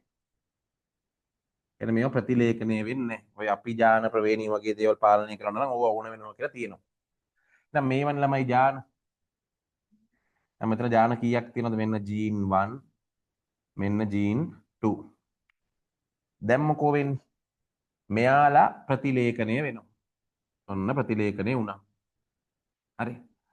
මෙයා ප්‍රතිලේඛනය වෙලා මෙන්න මෙහෙම mRNA එකක් හැදෙනවා. මෙන්න මෙයත් ප්‍රතිලේඛනය වෙලා මේ පැත්තෙන් මෙහෙම mRNA අණුවක් හැදෙනවා. හරිද? දැන් මේ mRNA එකේ තියෙනවා පොලිපෙප්ටයිඩ් බවට කේතනය වන ප්‍රදේශ සහ කේතනය නොවන ප්‍රදේශ. එහෙනම් මෙන්න මේ කොටසෙන් තමයි මොනව කරන්නේද? මෙන්න මේ කොටසෙන් තමයි පොලිපෙප්ටයිඩයක් හදන්නේ. ඒතර මෙයාගේ මෙන්න මේ කොටසින් තමයි මොකක් හදන්නේ? පොලිපෙප්ටයිඩයක් හදන්නේ. ඒතර මෙන්න මේ ටික වැඩක් වෙන්නේ නැහැ. මේවට අපි ලස්සන නමක් කියනවා නිර්කේත අනුක්‍රම. non coding. ඒතර මේවා කෝඩින් මොනවද මේ? කේතනය වෙන.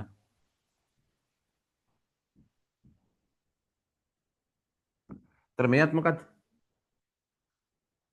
කේතනය වෙන අනුක්‍රමයක්. දැක්කද? ඒතර මේවා නිර්කේත මේ. නිර්කේත. ඒතර නිර්කේත අනුක්‍රම ටික අපි කපනවා මෙහෙම. කපලා මෙහෙම හදාගන්න mRNA එකට අපි කියනවා පරිණත mRNA එකක්. මේගොල්ලෝ කවුද? පරිණත නොවන mRNA වලට අපි කියනවා pre-mRNA. තේරෙනවද? pre-mRNA වල pre school යනවා වගේ. වැඩ කරලා නැති තියෙන නැටි කෑලි කපන්න. හරි. දැන් නම් එහෙම කරන්න බෑ. අර ගුරුවරුන්ට ළමයින්ට ගහන්න බෑ දැන්. හරි. තේරෙනවද? දැන් ගුරුවරුන්ට ළමයින්ට ගහන්න බෑ. ළමයින්ට තමයි ගුරුවරුන්ට ගහන්න. එහෙම තමයි අලුතෙන් නීති හදලා තියෙන නියමයිනේ. හරි රයිට්. එතකොට මේ මෙතන මෙයා තමයි පරිණත දැක්කද? ඉතින් අපි ලස්සන නමක් කියනවා මේ කේතනයේ වන අනුක්‍රම වලට එක්සෝන්. මේවට අපි කියන්නේ එක්සෝන්. මේවට අපි නමක් දෙනවා මොනවද? ඉන්ට්‍රෝන්. දැන් මතකෙට එනවා ඇති තුන්වෙනි පාඩමේ ආකියා බැක්ටීරියා යුකැරියා වගුව. හැමෝගෙම ඉන්ට්‍රෝන තිබ්බා. බොහෝ ජානවල ඉන්ට්‍රෝන තිබ්බේ යුකැරියාවන්ගේ.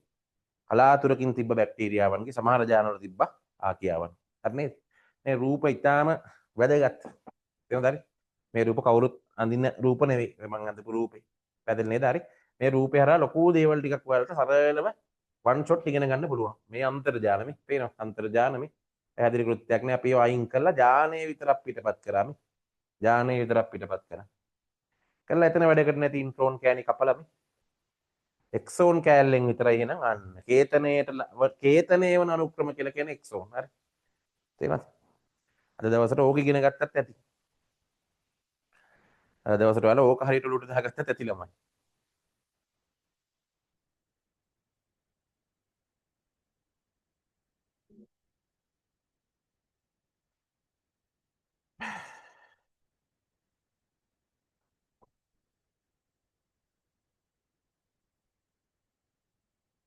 දැන් මේකේ ව්‍යුහගත ප්‍රශ්නවල එහෙම මාකින් ස්කීම් ඉල්ල ගන්න. තේරෙනවද? ඒව A to Z කරන්න කියලා අවශ්‍යතාවයක් නැහැ. පැහැදිලිද හරි? ඒව ඔයාලා තනියෙන් කරලා මාකින් එක චෙක් කරගන්න. ඒකල්ලා උත්තරෙත් බලලා බැරි නම් විතරක් අන්න අපෙන් අහන්න. මේ නැති උත්තරේ නෝ. නිර්කේත අනුක්‍රම සහ හඳුනාගත හැකි කෘත්‍යයක් නොමැති DNA ඛණ්ඩ. ඉන්ට්‍රෝන් සහ අන්තර්ජාල. ප්‍රාග්න්‍යෂ්ටික සහ ශූන්‍යෂ්ටික DNA ප්‍රතිවලිතය අතර පවතින වෙනස්කමක් වන්නේ ශූන්‍යෂ්ටිකයින්ගේ ඔරි ස්ථාන ගණනාවක් තියෙනවා. අපි දන්නවා ශූන්‍යෂ්ටිකයින්ගේ DNA ගොඩක් දිගයි. ඒකට ඒක එක තැනකින් විතරක් එක තැනකින් විතරක් ප්‍රතිවලිත කරන්න ගියොත් මේක අමාරු වෙනවා. එහෙනම් ඔරි ස්ථාන ගණනාවක් තියෙනවා. ප්‍රාග්න්‍යෂ්ටිකයින්ගේ අපිට PBR 322 හරහා මීට පෙර උගන්වලා ඇති. හරි. PBR 322 කියන ප්‍රසිද්ධ ප්ලාස්මිඩය හරහා අපි නිරෝධ සිතීමක් යන්දනේ. ඒකට නිරෝධ සිතීමේ අපි මෙතන දැන් ওই නිරෝධ සිතීමක් කියලා කියන ජාන අතර දුර හොයාගන්න භාවිතා කරන පොඩි ටූල් එකක් මොලිකියුලර් බයොලොජි වල. දැන් බලන්න මේකේ ඔරි ස්ථානයක් මේ ප්‍රතිවලිතයට ලක් වෙන ස්ථානයක් තියෙන්න ඕනේ.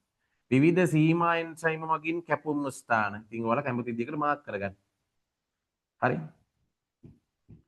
ඔය විදිහට. හරි? විවිධ සීමා එන්සයිම මගින් කැපුම් ස්ථාන තියෙන්න ඕනේ. ඊළඟට මේ මෙන්න මෙහෙම මේ ප්‍රතිජීවක ප්‍රතිරෝධී ජාල නෙමෙයි ප්‍රතිජීවක ප්‍රතිරෝධී ජාල MR TET-R ඔන්න ඔය විදිහට තියෙනවා. දැක්ක? අපි තමයි මේ කටින් සයිට් වලින් කපලා අපි දන්නවා දැන් හිතන්න දැන් මෙතන කටින් සයිට් එකක් තිබිලා අපි හිතන්නකො මෙතන තිබ්බා K3 කියන C මයින්ඩ් නියුක්ලියස් වර්ග තමයි මේ තියෙන්නේ. අපි මේක කපන්න තමයි භාවිතා. අපි මේ H3 එක දාලා කැපුවොත් M-පාර එක කැපෙනවා. එහෙනම් මේ ප්ලාස්මිඩය ඇම්ෆිසිලින් කියන එකේ ප්‍රතිරෝධීතාවය නැති කරගන්නවා. එහෙනම් අපි දන්නවා මෙයාට තියෙන්නේ මොකද්ද? ටෙට්ටාර් එක විතරයි. එහෙනම් අපි දැක්කද? පළවෙනි සලකුණු ජානයේ විදිහට මේක භාවිතා කරලා දැන් ඒකට අපි අතින් වැඩි අප්සෙට් වුණානේ කෙලගුලයා කියන්නේ හරි. මේකට අපි දැන් නිවේශකයේ දාන්නේ. අපි එතකොට මෙතන දෙවෙනි සලකුණු දෙවෙනි සිලෙක්ටිව් මාකර් එක පාවිච්චි කරනවා මෙයාව පරිණාමණය කළා සාර්ථකව පරිණාමය වෙනවාද කියලා බලන්න නේ. දැන් අපිට ඕන කරන ජාන මෙයාසට රිංග ගන්නවා ඊට පස්සේ. දැන් මම මෙතනින් කැපුවා කියලා හේත්‍රී කරගෙන ඉඳලා කැපුවේ කියලා. ඔන්න දැන් මම එයාව ඇන්දා. ඔන්න දැන් අපිට ඕන කරන එක රිංගව ගත්තා. මෙයාව දැන් මම බැක්ටීරියාවකට පරිණාමණය කරන්න යන්නේ. මෙයා මේක අස්සට ගියාද නැද්ද කියලා බලා ගන්න තියෙන මට එකම ටූල් එක තමයි මේ සෙකන්ඩ් සිලෙක්ටිව් මාකර් එක. දෙවෙනි සලකුණු ජාන. මම දන්නවා මෙයා අනිවාර්යයෙන් මොකක්ද? මෙයා අනිවාර්යෙන් ටෙට්‍රාසයික්ලින් වලට මොකක්ද ප්‍රතිරෝධී. ටෙට්‍රාසයික්ලින් වලට ප්‍රතිරෝධී. තේරෙනවද? ඇම්ෆිසිලිනුවේ ටෙට්‍රාසයික්ලිනුවේ දෙකම දැම්මම මට හොයාගන්න පුළුවන් දෙයක් තියෙනවා. චුට්ටක් හිතලා බලද්දි ඔයාලට තේරෙයි. ඇම්ෆිසිලිනුවේ ටෙට්‍රාසයික්ලිනුවේ දෙකම දැම්මොත් මට තවත් මේකෙන් දෙයක් හිතා ගන්න පුළුවන්. ඔයාලා පොඩ්ඩක් හිතලා කියන්න බලන්න. දැන් මම මෙයා ඉන්නේ රෝපණ මාධ්‍යයකනේ. මම මේකට දානවා දෙකම. ඇම්පිසිලින් කියන ප්‍රතිජීවකෙත් දානවා ටෙට්‍රාසයික්ලිනුත් දානවා. මේ දෙකම දැම්මොත් මට හොයාගන්න පුළුවන් මොකක්ද? මේ දෙකම දාන්නොත් මට තව දෙයක් හොයාගන්න පුළුවන්. දැන් ටෙට්‍රාසයික්ලින් වලට විතර ප්‍රතිරෝධී නම් මේකේ තේරුම අනිවාර්යෙන් මෙයා මේක අස්සට ඇතුළු වෙලා ඉන්නවා කියලා විතරයි මම දන්නේ. ඇම්පිසිලින් වලටත් ප්‍රතිරෝධී වෙනවා නම් මොකක්ද ඒකේ තේරුම? ඇම්පිසිලින් වලටත් ප්‍රතිරෝධී වෙනවා නම් මොකක්ද ඒකේ තේරුම? හරියට මේක අස්සට ගිහිල්ලා නැහැ. අපි මෙතනින් කපලා විතරයි. ඇම්පිසිලින් එක මෙතනින් කැපුණා කියන්නේ ඇම්පිසිලින් ප්‍රතිරෝධීතාවය නැති වෙනවා. දැක්කත් දෙවෙනි සලකුණු ජානය වැඩගත්තා. තේරෙනවද? ඇම්පිසිලින් හමුවේත් මැරෙන්න පුළුවන්. ඒ මැරිලා මැරෙනවා නම් එහෙම බැක්ටීරියා. ඒකේ තේරුම තමයි මොකද්ද වෙලා නැත්තේ? මෙයාට ඇතුල් වෙලා නැහැ. මේ නිවේශකය මෙයාට ඇතුල් වෙලා නැහැ. නිවේශකය ඇතුල් වෙලා නැහැ. හිතලා බලන්න. අන්න මගේ වැඩේ හරි. ටොපෝයිසමරේස් වල කෘත්‍යය අධිකව ඇඹරුණු DNA දාම වල ආතති සමනය. ඉතින් මම අර ප්‍රතිවර්තිත වීම ගැන මීට පෙර වලට ඉගෙනුවා. හෙලිකේස්ගේ ක්‍රියාව පහසු කළා. ඉස්සරහින් ඉඳන් එක දාමයක් හරි දාම දෙකම හරි කප එයා රයට සපෝට් කරා. එයා ලං වෙනකොට හෙලිකේස් ලං වෙනකොට එයා අතන ආයි මුද්‍රා තියලා පැන්නවා ඉස්සරහට. ඒකලා එතන කපනවා. ඒකෙන් මේ DNA එකේ දිග කියන එක හෙලිකේස්ට දැනෙන්න දෙන්නේ නැතිව ඒ කියන්නේ මොකක්ද ආතතිය සමනය කරනවා. නැත්තම් DNA අධිකව ඇඹරුණු DNA දාම වලට ආතතියක් එනවා. DNA පිළිසකර කිරීමේදී නියුක්ලියස් වල කාර්යභාරය කුමක්ද කියලා අහනවා. ඉතාලම හොඳ ප්‍රශ්නයක්. මොකද්ද උත්තරේ? DNA පිළිසකර කිරීමේදී නියුක්ලියස් වල කාර්යය මොකක්ද කියලා අහනවා. මොකද්ද කාර්යය? බානුක කියන බලන්න.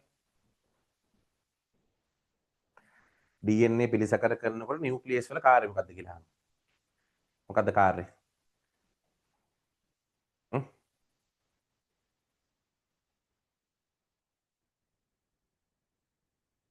තරුෂිනේ දනිත් එක්ක තරුෂි කියන බලන්න.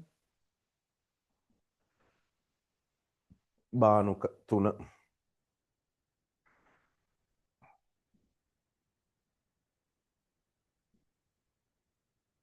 නිවැරදි නියුක්ලියෝටයිඩ් මගින් හිදස් පිරවීමලු. ෂුවර්ද? නිවැරදි නියුක්ලියෝටයිඩ් මගින් හිදස් පුරවන එකලු නියුක්ලියස් වල කාර්යභාරය. තව චුට්ටක් බලන්න.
හරි නේද උත්තරේ? හරි නේද ළමයි? නිවැරදි නියුක්ලියෝටයිඩ් වලින් ඔයාලා කියපු උත්තරේ හරි. හිදැස් පුරවනවා. හරි. සංක්‍රමණික පක්ෂියෙක් ශ්‍රී ලංකාවේ සිට සරල රේඛීය පතයන් ඔස්සේ උතුරට පියාසර කරන විට හමු විය හැකි බියෝම පිළිවෙලින් දැන් මම ඔයාලට ඕක නිතරම කියපු දෙයක් මොකද්ද මේ? ඉහළ ඉඳන් පල්ලෙහාට එනකොට හම්බ වෙන ටික නේද? ඉස්සෙල්ලම අපිට හම්බෙන්නේ ආක්ටික් තුන්ද්‍රාව නේද? ඊට පස්සේ උතුරු කේතුදර. ඊට පස්සේ සෞම්‍ය කලාපික තනබිම්. ඔන්නම පාඩම් කරගන්න ඕනේ උඩ ඉඳන් පල්ලෙහාට. දැන් ඔක ඔයාලට හරියටම කියන්න වෙන්නේ මෙන්න මෙතන ඉඳන් උඩට ඊතලයක් ගහන්න. කළ ඒ ටික ඔයාලා රිසෝස් බුක් එකේම ලියා ගන්න. කිසි ප්‍රශ්නයක් නැහැ මේ. මෙන්න මෙතන ඉඳලා උඩට ඊතලයක් ගහ. සෝරි ඉරක් ගහන්න. මෙන්න මේකෙන් අහලා තියෙනවා. මෙන්න මේ පින්තූරේ තියෙන්නේ. මෙන්න මේ පින්තූරේ මේ ලංකාවේ ඉඳලා මෙන්න මෙතෙන්ට ඊතලයක් ගහන්න. මේක පේන්නේ දැන්? හරයිට්. ඔයාලා කරන්න ඕන වැඩේ තමයි මොකක්ද? මේ ලංකාවේ ඉඳලා මෙන්න මේ උඩට ඊතලයක් ඉරක් ගහන්න. ලංකාවේ සිට ඉහළට. හරි? එහෙනම් මෙන්න මෙතන ඉඳන් මෙන්න එහෙම උඩට ඉරක් ගහන්න. ආන්න එහෙම. මේ ඉරි ටික කපාගෙන යන හැටි බලන්න. දැන් බලන්න කොළ පාට කැපෙනවා. tropical forest. නිවර්තන වැසිවනාන්තර කැපුණා. ඊටසර තද දුඹුරු පාට high mountains කියන එක. එවරස්ට් වගේ එක කැපිලා යනවා. එක දීලා තියෙනවා නම් ගන්න පුළුවන්. ඊළඟට කැපෙනවර කහ පාට කවුද? නිවර්තන කාන්තාර කැපෙනවා. නිවර්තන කාන්තාර කැපෙනවා. ඊළඟට අර නිකන් අලු පාටට හුරු temperate grassland නිවර්තන තනබිම්. ඊට පස්සේ තුන්ද්‍රාව අන්න ඊට පස්සේ සෝරි කොනිෆරස් නෑ කොනිෆරස් ඈ නිල් පාට කොනිෆරස්. හරි උතුරුදර කේතු හරි උතුරු කේතුදර වනාන්තර. තුන්ද්‍රාව කියලා කියන තුන්ද්‍රාව. අන්න එහෙම තමයි එන්නේ. ඒක ඉරක් ගහගෙන බලන්න මොකද ඒක නිතර අහලා තියෙන තැනක්. ඒක ඔයාලගෙන් නිතරම මොනව කරලා තියෙන තැනක්ද? නිතරම අහලා තියෙන තැනක්. ළඟ පාස්ට් පේපර්ස් වල තියෙන ඒවා වැරදි නම් ළමයි ඒවා ලංකාවෙම ළමයි වරද්දනවා නම් ඒවා නැවත අහන්න එක තමයි ඒ ලෙවල් ඒ ප්‍රශ්නවල ස්වභාවය. රයිට් දැන් බලන්න නිවර්තන වනාන්තර කාන්තාර සෞම්‍ය කලාපික තනබිම් උතුරු කේතුදර තුන්ද්‍රා නේ.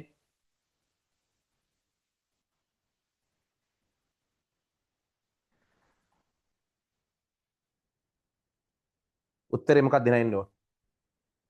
පහළට උත්තරේ මොකක්ද දෙන්න ඕන? බානුක මොකක්ද උත්තරේ?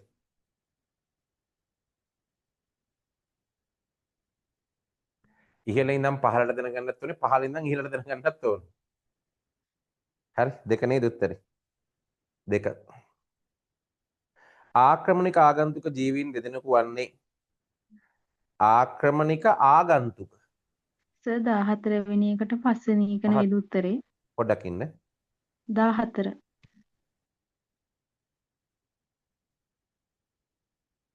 හානි වූ DNA දාමති නොගැලපෙන නියුක්ලියෝටයිඩ් අනුක්‍රම කපා දැමීමනේ. නියුක්ලියස් පොඩ්ඩක් ඉන්න.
පොඩ්ඩක් ඉන්නලම.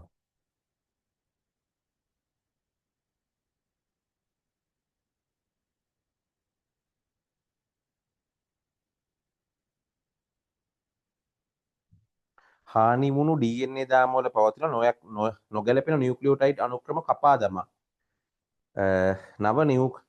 නව නිවැරදි නියුක්ලියෝටයිඩ් මගින් ප්‍රතිස්ථාපනය කිරීම හැකියාව ඇතැම් එන්සයිම් සතුවේ.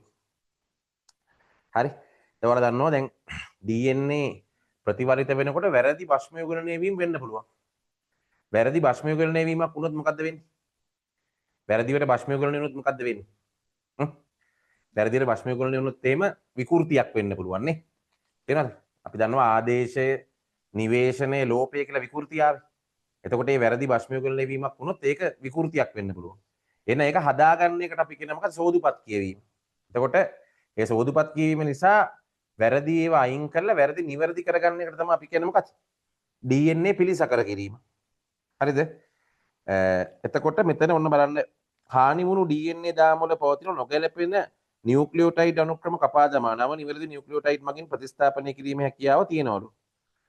නියුක්ලියෝටයිඩ් කැපීම නියුක්ලියස් එන්සයිම මගින් සිදු කරන අතර නිවැරදි දාමයේ අච්චු ලෙස භාවිතා කර හිදස් සම්පූර්ණ කිරීම DNA පොලිමරේස් වර්ගයක් මගින් සිදු කරයි. මේ නියුක්ලියෝටයිඩ් බහිෂ්කාරක පිළිසකර කිරීම ලෙස හඳුන්වනවලු. ලයිගේස් වලින් මුද්‍රා තියෙනවලු. අතට ඔයාලෙන් අහලා තියෙන මෙතන ප්‍රශ්නේ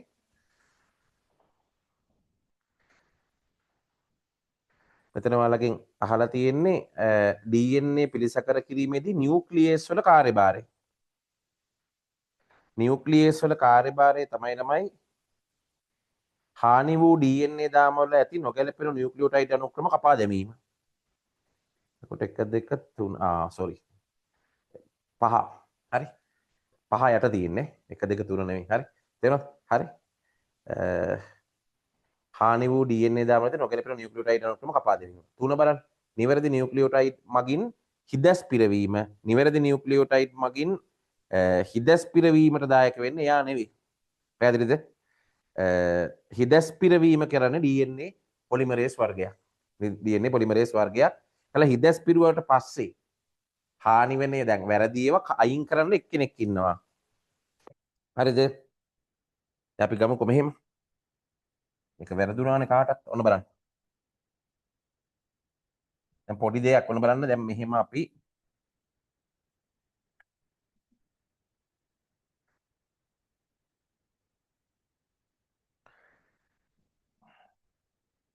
දැන් මේ බලන්න මෙතන ඇඩිනින් ඉන්නවා. මෙතන ගුවැනින් ඉන්න කියලා හිතන්න. මෙතන ඉන්නවා සයිටෝසින්, මෙතන ඉන්නේ තයිමින්. මෙතන ඉන්නවා ආයේ තයිමින්, මෙතන ඉන්නේ සයිටෝසින්.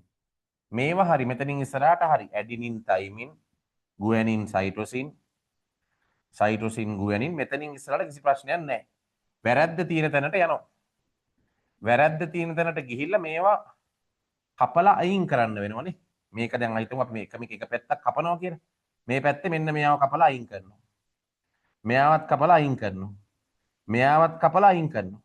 පැහැදිලිද? ඒ කපලා අයින් කරන වැඩේ කරන්නේ නොගැලපෙන නියුක්ලියෝටයිඩ් අනුක්‍රම කපලා දාන්නේ කවුද? ඔව් නියුක්ලියස් වලින්. මේක එහෙම කපලා අයින් කරනවානේ. පොලිමරේස් වලින් මේවට ගැලපෙන ඒවා ගෙනත් තියෙනවා. දැන් මේ ඇඩිනින්ට තයිමින්, සයිටෝසින්ට ගුවැනින්, තයිමින්ට ඇඩිනින්. දැන් ඔහම ගෙනත් තිබ්බා. ගෙනත් තිබ්බට මේගොල්ලෝ අතර මොකද්ද මේ? හිදැස වහන්න එපා. හිදැස වහන්න දායක කරගන්නේ කවුද? මේ වැඩේ කරන්නේ ලයිගේස්. එහෙනම් පළවෙනියටම කෑල්ල කපලා අයින් කරේ කවුද? නියුක්ලියස්. වැරදිකාරය අයින් කරා. මේ පැත්ත ඔහොම කරලා අයින් කරලා හිතන්න හරි. එතකොට ගැළපෙන ඒවා ගේනවා. DNA polymerase. DNA පොලිමරේස් වර්ගයක් මොකක් හරි. හරි. එසේ හිදස් මුද්‍රා තිබ්බේ කවුද? හිදස් මුද්‍රා තිබ්බේ ලයිගේස්. හිදස් මුද්‍රා තිබ්බේ ලයිගේස්. හරි. පටල ගන්න එපා එතකොට. රයිට් හරි. එන්සයිම තුනේ කාර්යයන් තුන හරියට දැනගන්න ඕනේ. අර සිම්පල් වගේ පෙරුණට මේ වරදින්න සම්භාවිතාවයක් තියෙනවා. වරදින්න සම්භාවිතාවයක් තියෙනවා. හරි ළමයි උත්තරේ 5. උත්තරේ 5.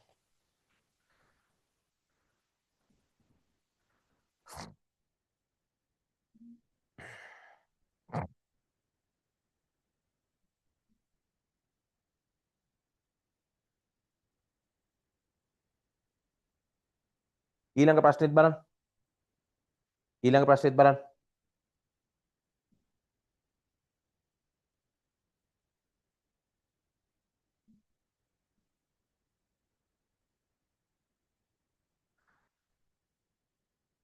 සංක්‍රමණික පක්ෂියා. හරිද? අර අරගෙන පොඩි ඉරක් ගහගන්න. ලංකාවේ ඉඳන් උඩට කෙලිය හරි කෙලින් ඉරක් ගහගන්න. එතකොට නිවර්තන වනාන්තර අපිට හම්බුණා, කාන්තාර හම්බුණා, සෞම්‍ය කලාපික 3 බිම්, උතුරු කේතුදර වනාන්තර 3. උත්තරේ 2. ශ්‍රී ලංකාවේ උන්නතාංශය 1500ට ඉහළින් නැති ප්‍රදේශවල හම්බුවන ශාක. දැන් චුට්ටක් මට කියන්න 1500ට ඉහළින් තියෙන ප්‍රදේශ මොනවද? උන්නතාංශේ. අපි දන්නවා ශ්‍රී ලංකාවේ පරිසර පද්ධති වර්ග කරන්න අපි භාවිතා කරන නිර්ණායක 3ක්. මොනවද මේ නිර්ණායක 3? ශ්‍රී ලංකාවේ පරිසර පද්ධති වර්ගීකරණයට භාවිතා කරන නිර්ණායක මොනවද? උන්නතාංශය, altitude, උෂ්ණත්වය, temperature කියලා ගමු. වර්ෂාපතනය, ඕන්න ඔය ටික. හරි? ඔන්න ඔය ටික. දැන් ඔයාලා බලන්න ඕනේ මේ උන්නතාංශය කියන එකේ 1500ට වඩා වැඩි. මම ඕකට ඔන්න ඔහම chart එකක් දැන් ඔයාලා මේක තනියෙන් කරගන්න. තේරෙනවද? හරි? දැන් මෙහෙම ඉරක් ගහන්න. මම ඔන්න එකක් කියලා දෙන්න. උන්නතාංශය කියලා ඉරක් ගහන්න. උන්නතාංශය කියලා ඉරක් ගහන්න. හරි? ඒකල ඔය ඉරේ මෙතන බිඳුවේ ඉඳන් ඔයාලා මීටර් 100 200 300 400 500 600 ඔහොම කියලා මාක් කරන්න. උන්නතාංශය කියන එක කොහොම මාක් කරන්නේ?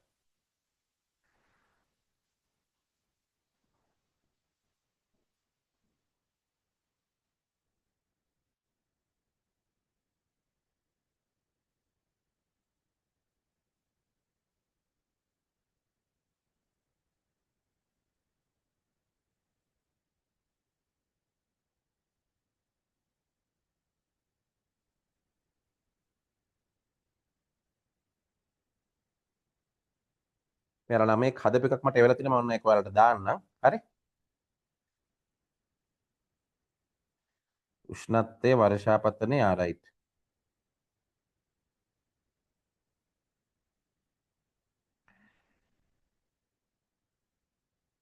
රයිට්. දැන් ඔයාලා දන්නවා 0වත් 300ත් අතර උන්නතාංශයේ තියෙන ශුෂ්ක කලාපය. මෙහෙම ගන්න.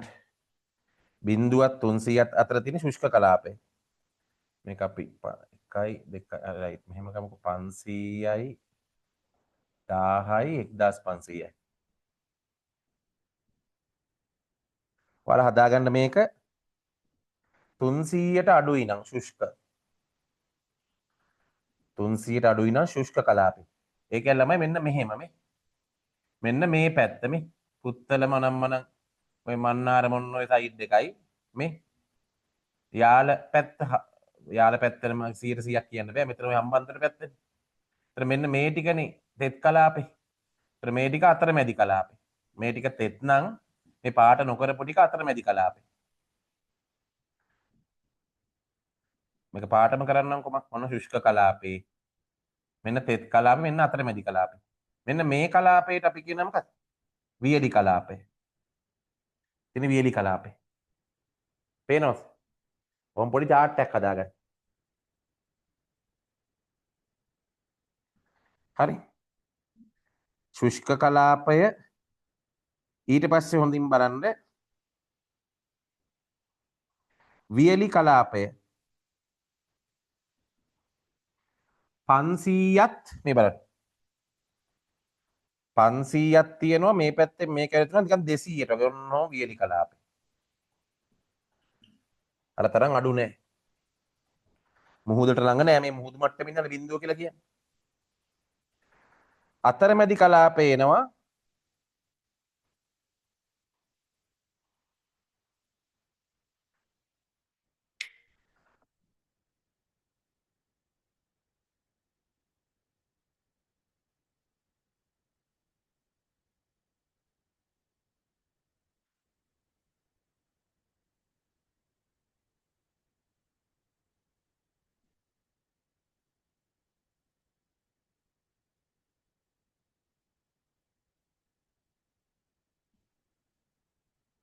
හරි අතරමැදි කලාපේ එන්නේ 500ත් 1500ත් මේ 500ත් 1500ට අතරමැදි කලාපේ.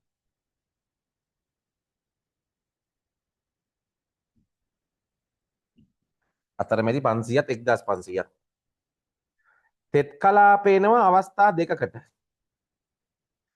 1500ට වැඩිත් වෙනවා තෙත්. කඳුකර වනාන්තර පැත්ත.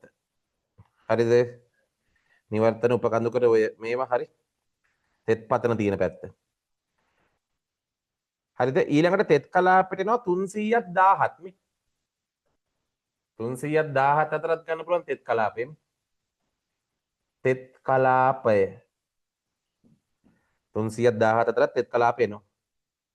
900ත් 1500ත් අතරත් වෙනවා තෙත් කලාපය. එහෙනම් මෙතන මේ 900යි 1500 අතරත් වෙනවා මොකක්ද තෙත් කලාපය. ඔන්න ඔහොම මාක් කරගන්න. දැන් ඒකල ඔයාලා මේ වගේ දින පරිසර පද්ධති ටික මෙතනින් ලියා ගන්න ඕන මම උදව්ව කරා. පැහැදිලි නේද? හරි. ඒකල පරිසර පද්ධති ටික ලියා ගන්න උතන තියෙනවා.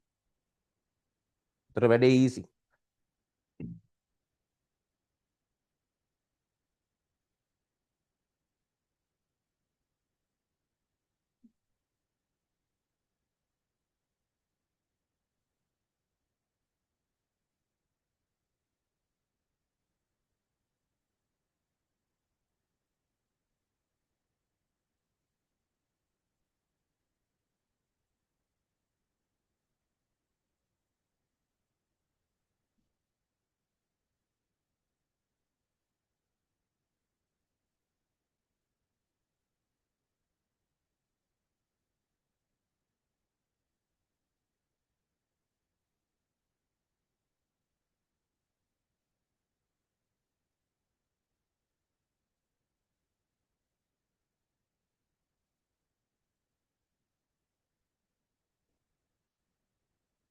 හරිද? ඔහොම මාක් කරගන්න. ඒකල අර ටික ලියා ගන්න.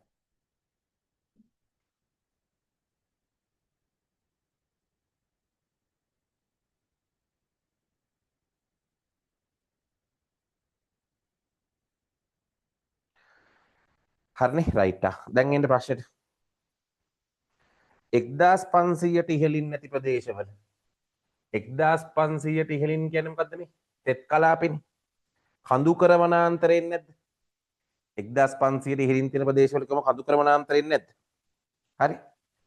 ගිනි අන්දර වල් කුරුඳු පිනිබර තන. හරිද? දැන් මේ වල් කුරුඳු කියලා කියන්නේ ඔය දැන් එක එක පැතිවල එක එක ගස් වලට එක එක නම් කියනවනේ. ඔයාලා පොඩි කාලේ තුවක්කු බට හදාගෙන අර මෙහෙම ගෙඩියක් දාලා එහෙම විදින්නේ. ඉද්ද බටේ කියලා කියන්නේ. ඔකට දැම්මේ මොකද්ද? කුඩු දවුල කියන්නේ කියන්නේ. කුඩු දවුල වලට තමයි ඔය කියන මොනවා කියද? ඈ? ඔව් සිනමම් මොවිලිෆෝරියා කියන එක. අර බිත්තරේ වගේ එකයි ඔවිලි කියන වචනේ අරගෙන තියෙන්නේ. හරි. එතකොට එයයි. තේරුණාද? හරි. එතකොට ඒකේ එතකොට ඕක අපේ පොතේ දාලා තියෙන්නේ මොනවද? මෙන්න මේ විදිහට. මොකද වල් කුරුඳු. දැන් ගිනි අන්දර කියන කතාව ඔතෙන්ට සෙට් වෙන්නේ නැහැ. හරි. තසොක් තන ගල් වෙරළු කීන. තසොක් තන කොහෙද තියෙන්නේ කියන්න බලන්න. තසොක් තන කොහෙද තියෙන්නේ? තසොක් තන වල වර්ග දෙකක් තිබ්බා. ඇරුන්ඩිනෙලා ඔහොමම කියලා වෙලා. තසොක් තන තිබ්බේ කොහෙද? හෝටන් ප්ලේන් පැතිවල නේද? හරි. එතකොට ඒ තසොක් තන අර ගෝන්නු ඉන්න පරිසරේ. ගෝන්නු ඉන්නවා, දිවියෝ ඉන්නවා. හරි. ඊට පස්සේ අර මේ ලොකු මීයෝ ඉන්නවා. පැහැදිලිද? හරි. ඒකට දාලා ඇති මේකේ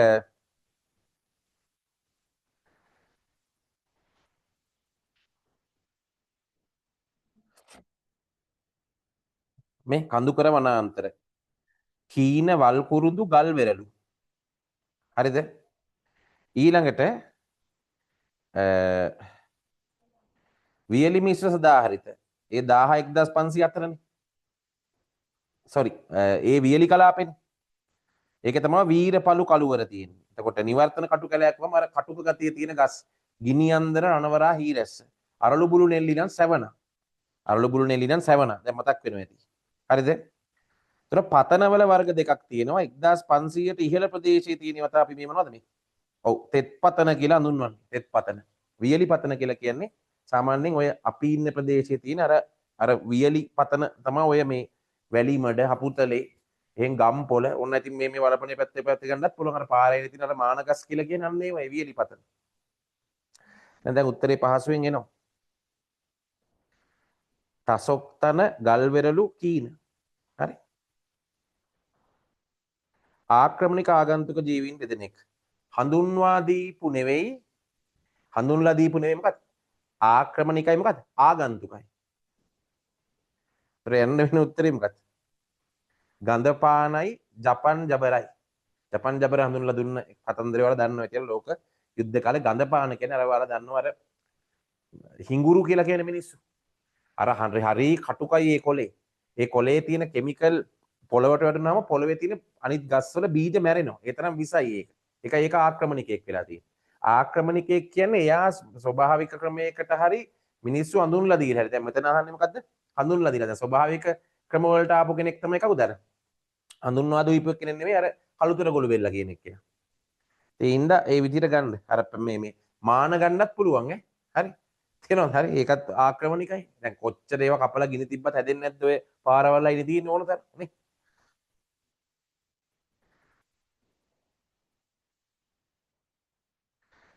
ශුද්‍ර ජීවීන් ගිනිතන කියන්නේ ඒකනේ නේ. ගිනි තියනවා වැස්ස නැති කාලෙට නේ. ඊට පස්සේ ආපහු මෙන්න ඇසට දළු දාලා එනවා.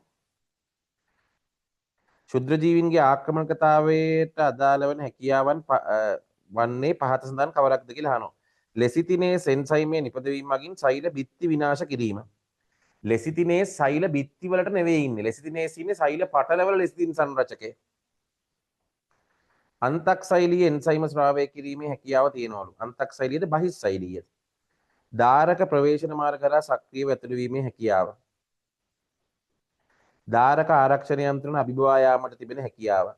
ධාරක පටක වෙතට ජෛව විෂය කරන් දූලක ජනකතාවය. අහන්නේ ආක්‍රමණකතාවයෙන්. එතකොට ආක්‍රමණකතාවය කියලා කියන්නේ එන්සයිම තුනකින් තමයි අපි ඒක විස්තර කරන්නේ. ආක්‍රමණකතාවය අපි විස්තර කරනවා එන්සයිම තුන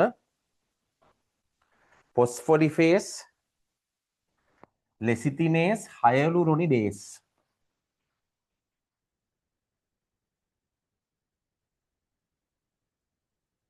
ආක්‍රමණකතාවය අපි විස්තර කරනවා ෆොස්ෆොලිපේස්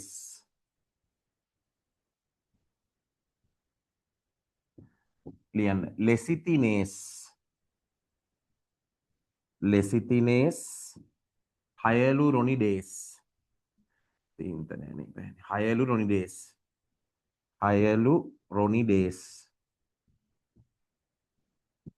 පේනවා.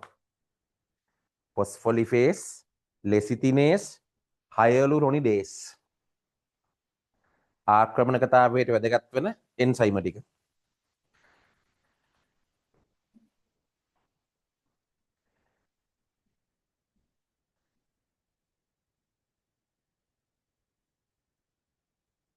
සත්ව සෛල පටල විනාශ කරනවා ෆොස්ෆොලිෆේස් ලෙසිතිනේස් ලෙසිතින් සංරචකයේ ජල විච්ඡේදනය කරනවා. ශෛල සම්බන්ධ කරන හයලුරොනික් අම්ලය බිඳ දමමින් දේහ පටක විනාශ කරනවා කවුද? හයලුරොනිඩේස්. හරි.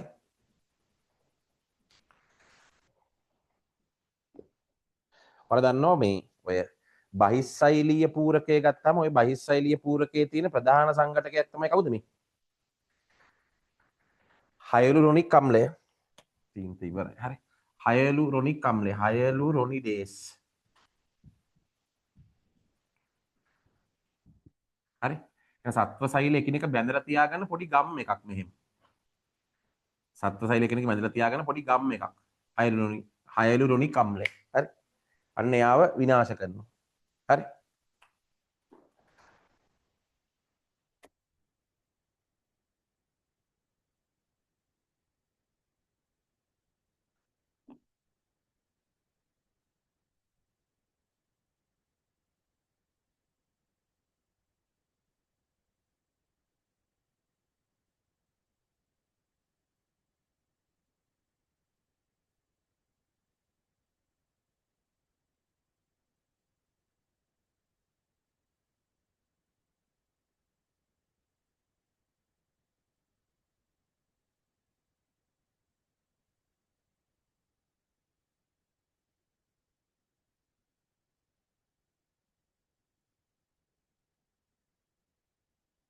රයිට් 18ට එක වැරදි. ලෙසිතිනේ සෙන්සයිමේ නිපදවීම මගින් සෛල බිත්තිය විනාශ කරන්න බෑ. ලෙසිතිනේස් වලින් කරන්නේ සත්ව සෛල පටලයේ ලිපිඩවල ලෙසිතින් සංරචකය මොනවා කිරීමද? ජල විච්ඡේදනය කිරීම. අන්තක්සෛලීය එන්සයිම ස්‍රාවය කිරීමේ හැකියාව. හරි? අන්තක්සෛලීය නෙවෙයි බහිස්සෛලීය. ධාරක ප්‍රවේශන මාර්ග හරහා සක්‍රීය ඇතුළු වීමේ හැකියාව. ධාරක ප්‍රවේශන මාර්ග හරහා සක්‍රීයව ඇතුළත් වීමේ හැකියාව. හරි? සක්‍රීය නෙවෙයි ළමයි එතන එන්නේ අක්‍රීය ලෙසයි ධාරකයට ඇතුළු වෙන සක්‍රීය කතාවක් නැහැ. හරි? ඒතර ඒක වැරදි. ධාරක පටක වෙතට ජෛව විෂ ඒ දූලක ජනකතාවය. ඒවා තමයි නියුරෝටොක්සින්, සයිටෝටොක්සින් සහ එන්ටරෝටොක්සින් කියලා. කියන මේකේ උත්තරේ මොකක්ද? අංක 4. ධාරක ආරක්ෂණ යන්ත්‍රණ අභිබවා යාමට තියෙන හැකියාව. ජීවාණුහරණ ක්‍රම වල ප්‍රැක්ටිකල්. හරි?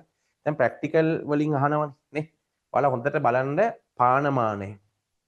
අවුඩස් මයික්‍රොබියුරෙට්ටුව. ක්ෂුද්‍ර ජීව විද්‍යාවේ අන්තිම ප්‍රැක්ටිකල් එකට ගිය අවුරුද්දේ ඊට උඩින් තියෙන එක. ඒ කියන්නේ බැක්ටීරියා අඳුනක් පිළියෙල කරන හැටි. NI එකට ගිහිල්ලා ලොග් වෙලා ගන්න නැත්නම් මට මැසේජ් එකක් දාන්න මම එවන්නම් ඒක. හරි? මේ මොකද්ද? අර ඔයාලගේ රීඩින් මැටීරියල් එක. හරි? ඒකට ඒ ටික බැක්ටීරියා අඳුනක් පිළියෙල කරන හැටි. එහෙම නැත්නම් මේ මෙන්න මෙතන තියෙන මොකද්ද මේ? ජීවාණුහරණ ක්‍රම ටික. පීඩන තාපකයේ තුලදී 112ක උෂ්ණත්වය වැරදීනේ. 112ක් වෙන්නේ නැහැ 121ක් නේ.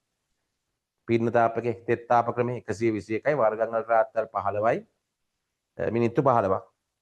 ආක්‍රමණක පුරු ජීවාණුහරණයට ස්ප්‍රීතු ලාම්පු දැල්ල යෝග්‍ය නොවේ. දැන් ආක්‍රමණක පුරු ජීවාණුහරණයට බන්සන් දැල්ලයි ස්ප්‍රීතු ලාම්පු දැල්ලයි ගත්තාම ඕකෙන් වඩාත් යෝග්‍ය වෙන්නේ මේ බන්සන් දැල්ල. මොකද මේකේ කාබන් හිටිනවනේ දැලි ගෑවෙනවනේ. හරි. නමුත් මේක පොතේ දීලා තියෙනවා.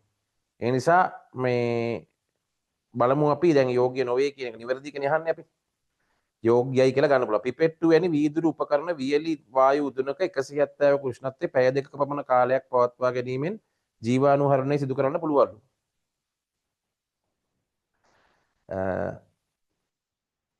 හරි. බැසිලස් ඇන්ත්‍රැසිස් අන්තක් බීජාණු විනාශ කිරීමට එතිලින් ඔක්සයිඩ් භාවිතා කරනවලු. හරිද? UV විකිරණ වලට ඍජුව නිරාවරණයකින් කඩදාසි වලට ආවරණය කරලා පෙට්‍රියෝදීස් ජීවාණු නැහැ. UV විකිරණ අපි ගන්නේ ශල්‍යාගාර ජීවාණුහරණයට. පැහැදිලි නේද? හරි. එතකොට ඒක වැරදි. අපිට උත්තරයක් ආවනේ. හරි. ඒතර මේ බැසිලස් ඇන්ත්‍රැසිස් ජීවාණුහරණය කියන්නේ අර ගොඩනැගිලි ඇස්සේ. නේද? දැන් ඔය මේ ඇරලා දැන් හිතන්නකෝ මෙහෙම වහලා තියෙන ගොඩනැගිලි තියෙන්නේ. හරි? වහලා තියෙන ගොඩනැගිලි ඇතුලේ නැත්තම් ඔයාලා හිතන දැන් කාමරය ඇස් කරගනිද්දි උනත් අර අල්මාරිය ඇරලා සමහරලාට ඔයාලා නිතර මේක පාවිච්චි කරන්නේ නැත්තම් ඒ රෙදි එලි රදිද්දි ඔයාලට ඔය මේ කිවිසුම් යන්නේ. හරි? එහෙම කිවිසුම් යනව නේද? හේතුව මොකක්ද? ඒ ඇතුලේ ශුද්ධ ජීවීන් ගොඩාරියක් ඉන්නවා. හරිද? එතකොට ක්ලෝරීන් ඩයොක්සයිඩ්, එතිලින් ඔක්සයිඩ් ඔන්න ඕවා තමයි මොනවද? අපි වායුවක් විදියට භාවිතා කරන්නේ. පැහැදිලිද? බැසිලස් ඇන්ත්‍රැසිස් හි අන්තක් බීජාණු වලින් දූෂිත වූ ආවරණය වූ ගොඩනැගිලි සහිත ප්‍රදේශ දුම ගැසීම ෆියුමිගේෂන් කියලා කියන්නේ. ඒකට අපි භාවිතා කරන කවුද? Chlorine dioxide. ඒතර මේකේ දීලා තියෙන්නේ එතිලින් ඔක්සයිඩ් කියලා. ඒකට භාවිතා කරන අපි මොනවද?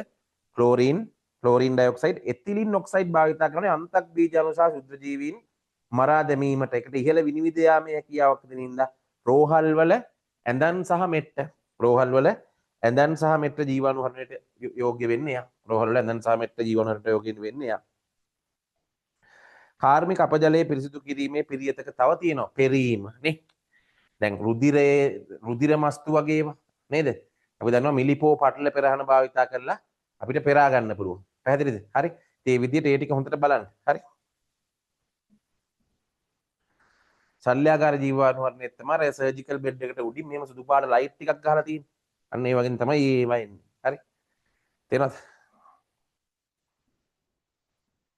මිනිසාගේ අන්තරාසර ග්‍රන්ථි සහ හෝමෝන සම්බන්ධව සත්‍යය. විශේෂිත වූ හෝමෝනයකට දේහයේ සියලු සෛල වෙතට ළඟා විය හැක. දේහයේ සියලු සෛල වෙතට. ඉතින් එහෙම ගත්තොත් දැන් GH වගේ එකකට නම් පුළුවන්. ඉතින් එහෙම හරි. විශේෂිත හෝමෝනයකට දේහයේ සියලු සෛල වෙත ළඟා විය හැක. GH දේහයේ සියලු සෛල කතන්දරේ ඉන්නෝනේ. හරි. හැබැයි එහෙම කියලා ඉතින් දැන් හිතන්නකෝ දැන් රතු රුධිර අණු වගේ එකට බෙදලා ආය වර්ධනය කරන දෙයක් නැහැ නේ. හින්දා හරි. හෝමෝන සියල්ල ප්‍රෝටීන නැහැ. ස්ටෙරොයිඩ් ඒවත් තියෙනවා. ඔක්සිටොසින් අපර පිටියුටරියෙන් නිපදවා ස්‍රාවය කරයි. නෑ හයිපොතැලමසේ. PTH අස්ථි මත ක්‍රියා කර අස්ථි සෛල බිඳ හෙළලා කැල්සියම් මට්ටම වැඩි කරන. එතකොට D හරි. D හරි. මිනිස් දේහය තුළ හෝමෝන නිපදවා ස්‍රාවය කරන්නේ අන්තරාශය ග්‍රන්ථි මගින් පමණි. නෑ. දැන් අග්නිආශය වගේ එකක් ගත්තොත් බහිරාශය ග්‍රන්ථියකුත් වෙනවා. හරි. ඒකත් වැරදි. මේකේ හරි ගියේ කවුද? B වැරදි, E වැරදි.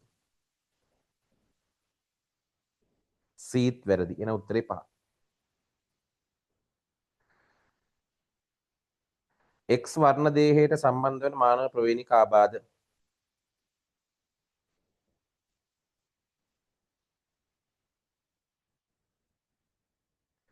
X වර්ණ දේහයට සම්බන්ධ ඒවා. ටර්නර් සහ ලක්ෂණය X වලට සම්බන්ධයි. හිමොෆීලියාව B X වලට සම්බන්ධයි. X ප්‍රතිබද්ධයි හිමොෆීලියාව සහ රතුකොළ වර්ණන්දතාවය. දෑකැති සෛල රක්තහීනතාවය එන්නේ X ප්‍රතිබද්ධ එකක් නෙවෙයි. ඒක එන්නේ බහුකාර්ය ගානයක් මේක. හරි. හරි. ක්ලයින්ෆෙල්ට එනවා. නේද? XXY අවස්ථාව. එහෙනම් උත්තරේ වෙන්න ඕනේ ABD. සිස්ටික් ෆයිබ්‍රොසිස් කෙරෙත් බහුකාර්ය ඥානයක්. නිලීන ඇලීල විකෘතියක්. X ප්‍රතිබද්ධ නොවන. එක දෙමුහුම් කරණය. දැන් අභිජනන ක්‍රමවලදී දෙමුහුම් කරණය කියන එක අපි යොදාගත්තා නේ. එකම විශේෂයේ ප්‍රවේණිකව සර්ව සම නොවන ජීවීන් දෙදෙනෙක්. අපි ගමු දෙමුහුම් කරණය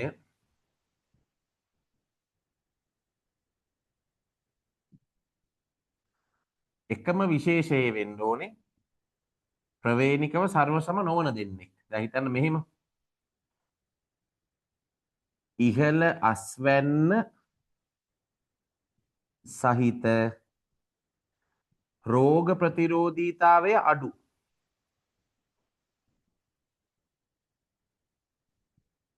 ගොයම් ශාකයක්. හරි. අඩු අස්වැන්නක් සහිත රෝග ප්‍රතිරෝධීතාවය වැඩි.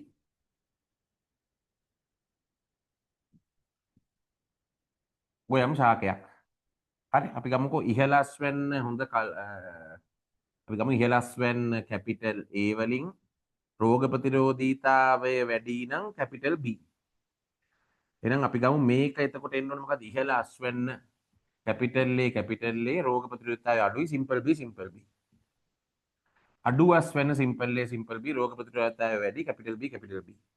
කැපිටල් A සිම්පල් B ජන්මානුවක් වෙනවා. සිම්පල් A කැපිටල් B එකක් වෙනවා. මේ දෙන්න අතර මුවුම් කරපුවම capital A simple A capital B simple B. මේ ශාකය ගැන මොකද්ද කියන්න පුළුවන්? රෝග ප්‍රතිරෝධීතාවයත් වැඩි, අස්වැන්නත් වැඩි. විෂම යුග්මකතාවය අපි මොනවා කරේද වැඩි කරේ? ජනිතය ජනකයින්ට වැඩි ශක්තිමත්. එම නිසා කියනවා දෙමුහුම් දිරියක්. මොකද්ද මේකට කියන්නේ අපි? ජනිතයින් ජනකයින්ට වැඩි ශක්තිමත් නම් අපි කියන දෙමුහුම් දිරියක් කියන. එකම විශේෂයේ ප්‍රවේණික සම්බන්ධතාව නොමැති නුමුහුම් පෙළ ශාක සහ සතුන් අතර සංවාසය. මේක බැලුවම වලට නුමුහුම් පෙළක්. ද නුමුහුම් නම් සමයුග්මකයි. අඛණ්ඩව අපි මෙයාලව අභිජනනය කරොත් දිගටම ලැබෙන්න ඕන එකම කෙනා. දැන් බලන්න මෙයා මෙයත් එක්කම ස්ව පරාගණය කරොත් මෙයාගේ ජන්මානු මොනවද? මෙයා මේ වගේම කෙනෙක් එක එකතු කරොත් capital A simple B capital A simple B. තේරුණා නේද? මෙයත් එහෙමයි නේද? මෙයා මේ වගේ එක්කෙනෙක් එකම එකතු කරා කියන්නේ මොකක්ද? Simple A capital B simple A capital එහෙනම් සිම්පල් A කොච්චර කරත් ඒ වගේ. හරි එහෙනම් ඒක හරිනේ. හරි. මෙහිදී නුමුහුම් ජනක පෙළ නඩත්තු කළ යුතුය. ඔව් එයාලව තියාගෙන ඉන්න ඕනේ. නැත්තම් පස්සේ දවසක මෙයාලගේ සුදුසුතාවය අඩු වෙනකොට ඉල පරම්පරා ගානක් ඇති මෙයාලගේ සුදුසුතාවය යෝග්‍යතාවය අඩු වෙනවා. ඒක තමයි අභිජනනයේ තියෙන විශේෂ අවාසිය. ඒතර මේගොල්ලෝ හිටියේ නැත්නම් අපිට මේ පෙළපතම විනාශ වෙලා යනවා. ඇයි දැන් අපිට ඕන කරනම ලක්ෂණයනේ ගන්න දිගට. ඒතර යම් දවසක මෙයාලගේ අපිට ඕන ලක්ෂණ විතරක් නෙමෙයි මෙයාලට පරිසරය තුළ පවතින තව ලක්ෂණ ඕන වෙනවා. ඒ ලක්ෂණ සංගවිලා ඔක්කොම අයින් වුණාට පස්සේ අපිට මේ දෙන්න හිටියේ නැත්නම් අපිට ආයේ මේක කරගන්න වෙන්නේ නැහැ. හරි. දෙමුහුම් ජනිතයින් එකිනෙකා හා සංවාස කළ විට දෙමුහුම් දිරිය වැඩි වේ.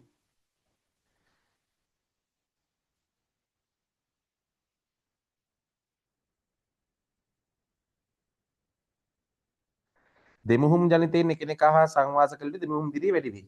දැන් මේ දෙමුහුම් ජනිතයෝ කියන්නේ මේගොල්ලෝනේ. මේගොල්ලොත් එක්කම සංවාස කරාම දෙමුහුම් දිරිය වැඩි වෙනවා. දෙමුහුම් දිරිය වැඩි වුණේ මෙයාලට වඩා මෙයාලගෙනේ. එතකොට ඒක වැරදි.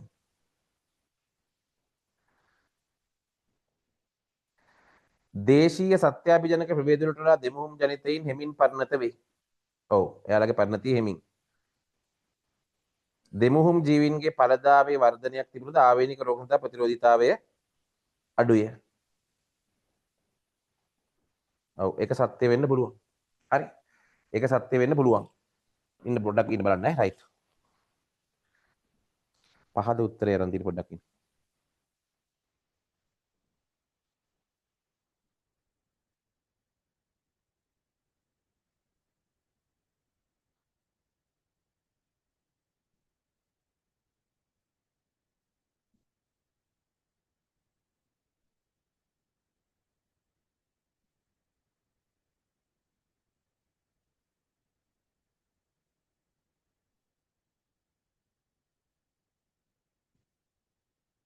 බලන්න කැපිටල් A එකම විශේෂයේ ප්‍රවේණිකව සම්බන්ධතා නොමැති නුමුහුම් පෙළ ශාක සහ සතුන් අතර සංවාසය. ඒක මම ඔයාලට මුහුමෙන් පෙන්නුවා.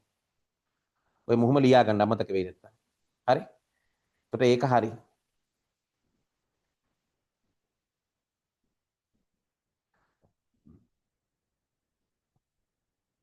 නුමුහුම් පෙළ ජනක පෙළ නඩත්තු කළ යුතුය.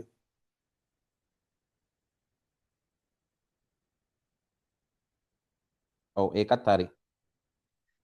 දෙමුහුම් ජනිතයින් එකිනෙක හා සංවාස කළ විට දෙමුහුම් දිරිය වැඩි වෙයි.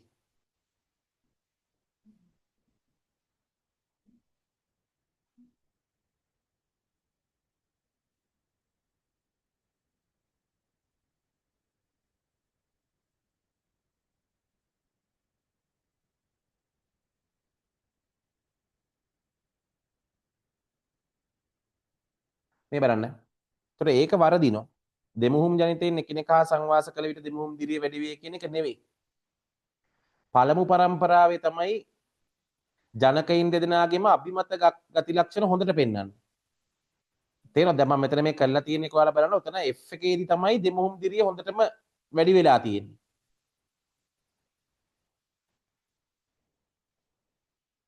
හරි. එතකොට දෙමුහුම් ජනිතයින් එකිනෙකා හා සංවාස කළ විට දෙමුහුම් දිරිය අඩු වෙනවා. හරි. ඒතකොට ඒක දෙමුහුම් දිරිය අඩු වෙනවා. ඒ කියන්නේ උතන F එක අරගෙන ඒ ඈත් එක ක්‍රොස් කරොත් ඒ දෙමුහුම් දිරිය අඩු වෙනවා. මේක දීලා තියෙන වැඩි වෙනවා. ඒකට වැරදි. දේශීය සත්‍යාභිජනන ප්‍රභේදවලට වඩා දෙමුහුම් ජනිතයින් හෙමින් පරිණත වේ. ඒ කියන්නේ දේශීය සත්‍යාභිජනන විශේෂ කියලා කියන්නේ ස්වභාවිකව පරිසරයේ ඉන්න කට්ටිය. එතකොට මේකේ කියනවා දේශීය සත්‍යාභිජනන ප්‍රභේදවලට වඩා දෙමුහුම් ජනිතයින් හෙමින් පරිණත වේ.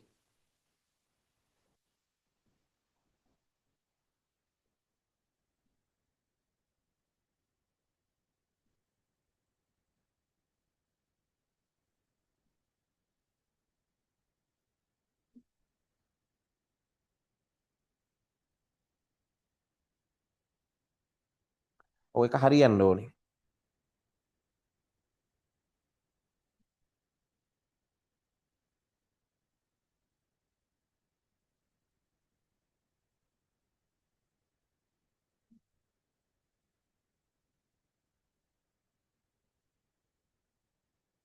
නෑ. දින 15කට විතර පෙර පරිණත වෙනවා කියලා තියෙනවා. ඒකට මෙන්න මෙහෙමයි ඔක එන්නේ. හරිද? ඉන්න මම පොඩ්ඩක් පැහැදිලි කරලා දෙන්නම්. හරි? දීර්ඝ වර්ධන ඍතුවක් තියෙනවා කියනවනේ. දැන් ඔන්න මම දීර්ඝ වර්ධන ඍතුව කියන එක කියන්නම්. දේශීය සත්‍යාභිජනන ප්‍රභේදවලට වඩා දින 15කට විතර කලින් දෙමුහුම් ජනිතයින් පරිණත වෙනවා. හරි දේශීය සත්‍යාභිජනන ප්‍රභේදවලට වැඩිය. ඒ කියන්නේ ස්වභාවිකව ඉන්න අයට වැඩිය මේ කට්ටියගේ මේ දෙන්නටම වැඩිය මේගොල්ලෝ දින 15කට පෙර පරිණත වෙනවා. දින අදහස තේරුම් කරන් ඉන්න. කටපාඩම් කරලා වැඩක් වෙන්නේ නැහැ. දින 15කට පෙර පරිණත වෙනවා.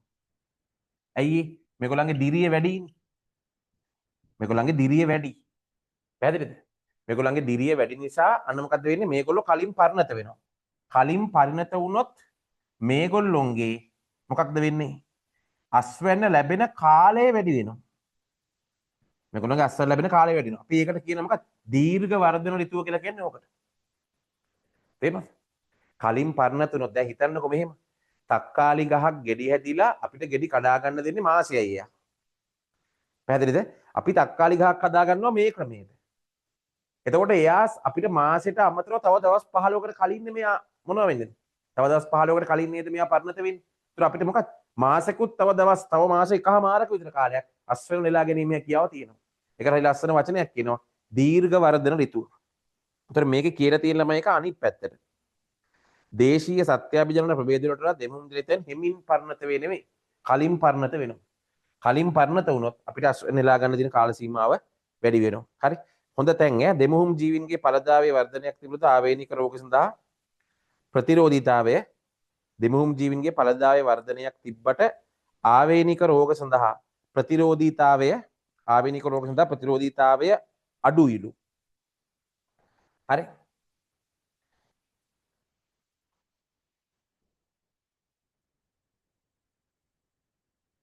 නෑ අනිත් පැත්තට වෙන්න ඕනේ. දෙමුහුම් ජීවීන් හැමතිස්සෙම අර තර්කයේ උඩ ඉන්න දෙමුහුම් දිරිය තියෙනවා. දෙමුහුම් ජීවීන් ඔවුන්ගේ වැඩි කළ දියුණු කළ දිරිය නිසා ආවේනික රෝග කෙරෙහි වැඩි දියුණු කළ ප්‍රතිරෝධීතාවය පීඩාකාරී තත්ත්වයට තියෙන ඵල හැට ගැනීමේ හැකියාව වැඩි දියුණු කළ හැකියාව සහ හරි. ඉතින් යාලා හැමතිස්සෙම එහෙනම් අර ජනකයින්ට සාපේක්ෂව අර මේ මෙන්න මේ දෙන්නට සාපේක්ෂව මේගොල්ලෝ කොහොමත් ඒ දිරිමත් භාවය තියෙනවා. හැබැයි මේගොල්ලෝ දිගටම කර කර අහරන් ගියොත් ඒකතන යෝග්‍යතාවය අඩු වෙනවා. මෙන්න මෙතනින් මේක හරි. මෙතනින් මේක නවතිනවා. පැහැදිලිද හරි?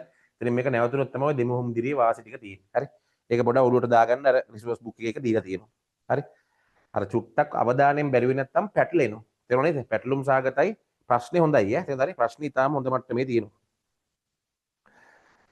ලෝකයේ බියෝම සම්බන්ධයෙන් නිරක්ෂයට සමීපව උපනිවර්තන ප්‍රදේශවල නිවර්තන වැසිවනාන්තර පමණක් ව්‍යාප්ත වී ඇත.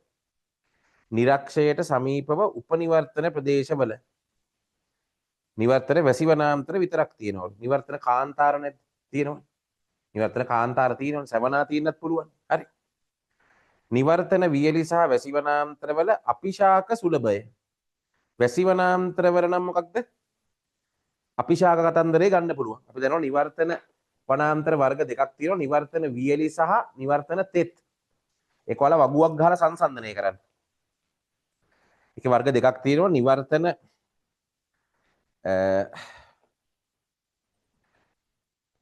නිවර්තන වනාන්තර වර්ග දෙකයිනේ. වැසිවනාන්තර ගත්තාම වැසිවනාන්තර වල කුඩා ආකාශීය ශාක හතු සහ වියලි ශාක සුන්බුන්. අර රොබින් හුඩ් බැලුවම මතක ඇති වලට පොඩි කාලේ හරි. එතකොට හරි. ඒක එතකොට වියලි වනාන්තර වල කැපී පෙනෙන වර්ෂා සමයක් කැපී පෙනෙන වර්ෂාපතනයක් ඔව්. එතකොට මේක කියන්නේ මොකක්ද අපිට? ඔයාලා මෙහෙම කරන්න ඔයාලා මේකට වගුවක් ගහගන්න. තේරෙනවද? මම නම් අර මගේ නෝට් එකේ මම දීලා ඇති ළමයින්ට පාඩම් කරන්න ලේසි වෙන්න මේ හරි. ඔයාලන් ඒක නැත්තම් ඉල්ලගෙන මම PDF එක ගෙවන්නම්. ඒතර මේ පොතෙන් අහින්න ඕනේ නැහැ මේ තේරුම මොකක්ද? ඔක්කොම අර පහසු කරපු ක්‍රම තියෙනවා. සියල්ලම මම වගුගත කරලා අර ප්‍රශ්න වලට ගැලපෙන විදිහටමයි නෝට් එක මම හැදුවේ පරිසර විද්‍යාවේ. හරි. ඒක ඕනෑ ඔයාලා ඉල්ල ගන්න.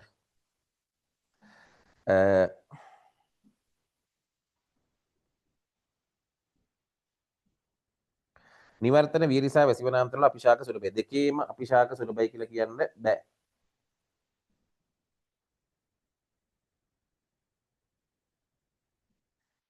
පොඩ්ඩක් ඉන්න.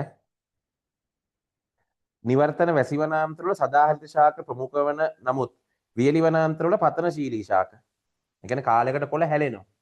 දැන් ඔය නිවර්තන වැසිවනාන්තර කියලා ගත්තම සිංහරාජේ, කොංගු, ඇමේසන් ඒ වගේ කොළ හැලෙන්නේ නැහැ ළමයි. හරි. ඒතර නිවර්තන වියලි වල වෙන්නේ කොළ හැලෙනවා. මේ බියෝමේ අපිශාක සුලභයි. එහෙනම් පොදු ලක්ෂණයක් විදිහට ගන්න පුළුවන් නිවර්තන වනාන්තර වල අපිශාක සුලභයි කියන එක දෙකටම අදාළව පොදු ලක්ෂණයක් විදිහට ගන්න පුළුවන් බය නැතුව. C සැවනා බිම උස තෘණවැස්මක් සහිත විසිරුණු ශාක සහිතයිලු. හරි.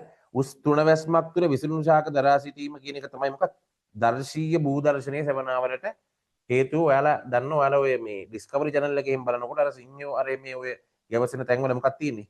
උස තෘණවැස්මයි අතරින් පතර තමයි ශාක තියෙන්නේ. සීබ්‍රලා ඉන්නෝ නේද? හරි. සිංහයෝ සීබ්‍රා අන්න ඒ කට්ටිය තමයි ඔක ඉන්න සුලභම කට්ටිය. ජිරාෆ්ලා වගේ කට්ටිය ඉන්නත් පුළුවන්. හරිද? ඉතින් අර ඍතුමේ වැසි මගින් නව තෘණ වර්ධනය මොනවා කරනවද? දිරි ගන්නවා. ශාක භක්ෂකයින්ගේ පරිභෝජන නිසා වන වන ජෛව ස්කන්ධ හානිය එමගින් හානි පූර්ණය වෙනවා. මොකද අර ශාක භක්ෂක නිතරම කරන්නේ ඒවා කකා ඉන්න එකනේ. හරි. ඒත් ඒකේ හානිය පූර්ණය වෙනවා. BC චැපරාල් බියෝමේ දර්ශීය කුරුවනාන්තර පඳුරු වලින් යුක්තයිලු. හරි.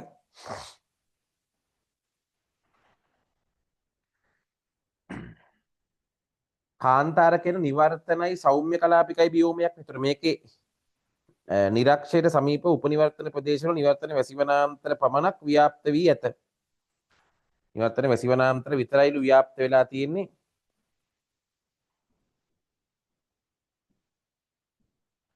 කාන්තාර තියෙන්න බැරිද උපනිවර්තනවල? නිවර්තන හෝ සෞම්‍ය කලාපික උපනිවර්තන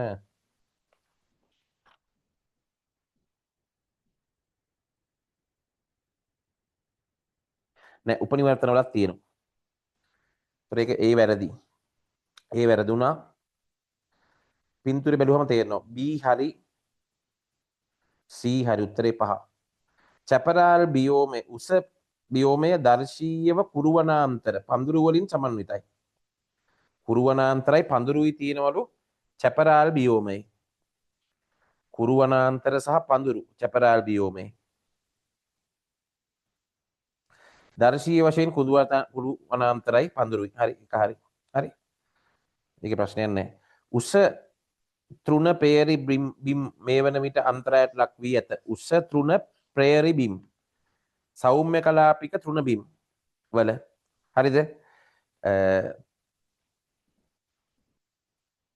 ප්‍රමුඛ ශාක විශේෂ තමයි තෘණ. ඒතර උසාණු අපි වර්ග දෙකකට බෙදෙනවා. සෝරි වර්ග තුනකට බෙදෙනවා. උස් තෘණ, මිශ්‍ර තෘණ, මිටි තෘණ. උස් තෘණ සහිත ප්‍රේරි වල තෘණවල උස සෙන්ටිමීටර් කිහිපයක සිට මීටර් 2ක්. හරි. එතකොට මේ තෘණ භූමිවල ගිනි ගැනීම සිදුවන අතර නියං කාලවලදී මුහුණ දීමටද සිදුවේ. එහෙත් මේ ප්‍රදේශවල වැඩෙන බොහෝ ශාක ගිනි ගැනීම වලට මුහුණ දීමට අනුවර්තන වෙලා තියෙනවා. අශ්වයින් බඳු විශාල උලා කන අය, බුල්හාරණ ශීරපායින්. පැහැදිලිද? ඒ කට්ටිය තමයි ඉන්නේ හරි ඇමරිකානු ප්‍රේරි බල්ලන් වර්ග රසක්ද ජීවත් වේ. උස් තෘණ පේරි තෘණ බිම් මේ වන විට අන්තරායට ලක් වූ ස්වභාවික පරිසර පද්ධතියක්. ඒකට හේතුව විශේෂයෙන් මොකද? කෘෂි කර්මාන්තයේ ගොවි පොළවල් හදලා තියෙන්නේ ඒ වගේ. හරි.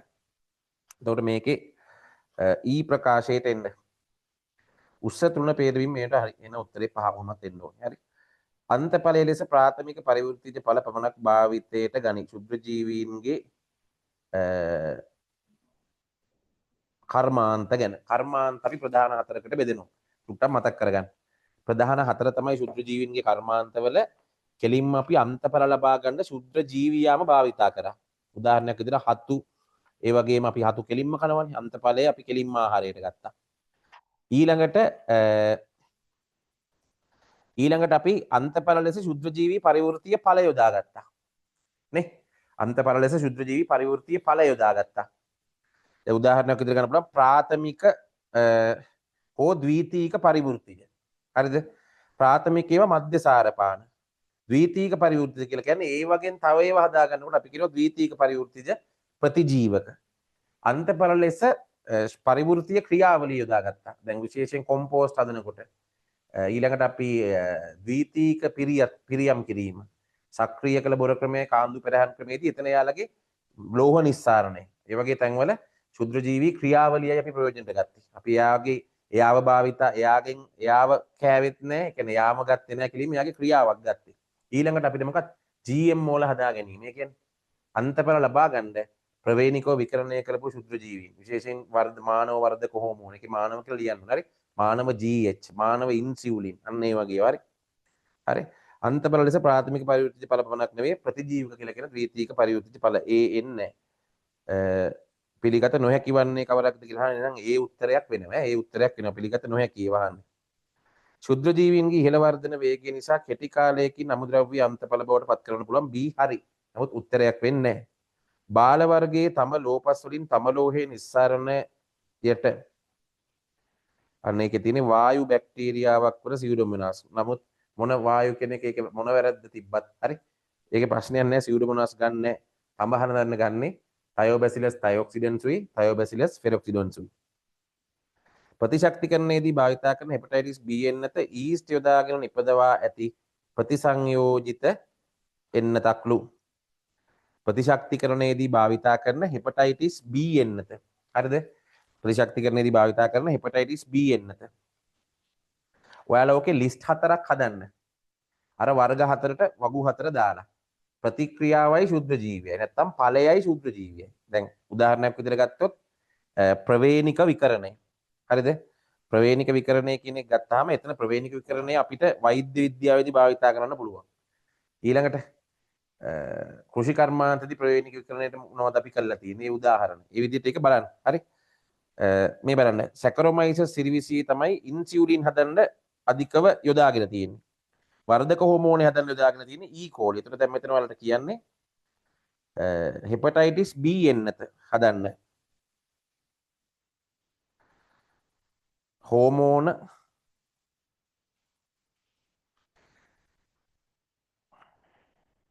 හරි හෙපටයිටිස් B එන්නත විවිධ රෝගවලට එරෙහි සක්‍රීය ප්‍රතිශක්තිය හරි වාණිජමය වශයෙන් එන්නත් නිෂ්පාදිත විවිධ ශුද්ධ ජීවීන් ඒක යොදාගෙන හෙපටයිටිස් B එන්නත ඒක විශේෂයෙන් කියලා නෑ ඔයාලා මෙතන මේකයි පටලවලා තියෙන්නේ එතන හරි එතන පටලවලා තියෙන වලට හෝමෝන හදන්න ගන්නේ සැකරොමයිසස් හරි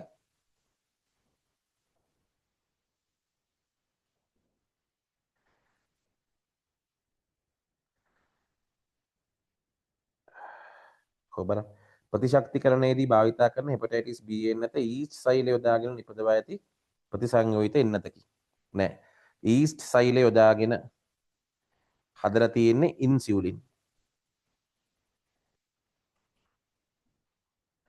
එතකොට අක්‍රීය ප්‍රතිශක්තිකරණ සඳහා විවිධ ප්‍රතිදේය සැකසුම් වාණිජමය නිෂ්පාදන භාවිතා කරයි.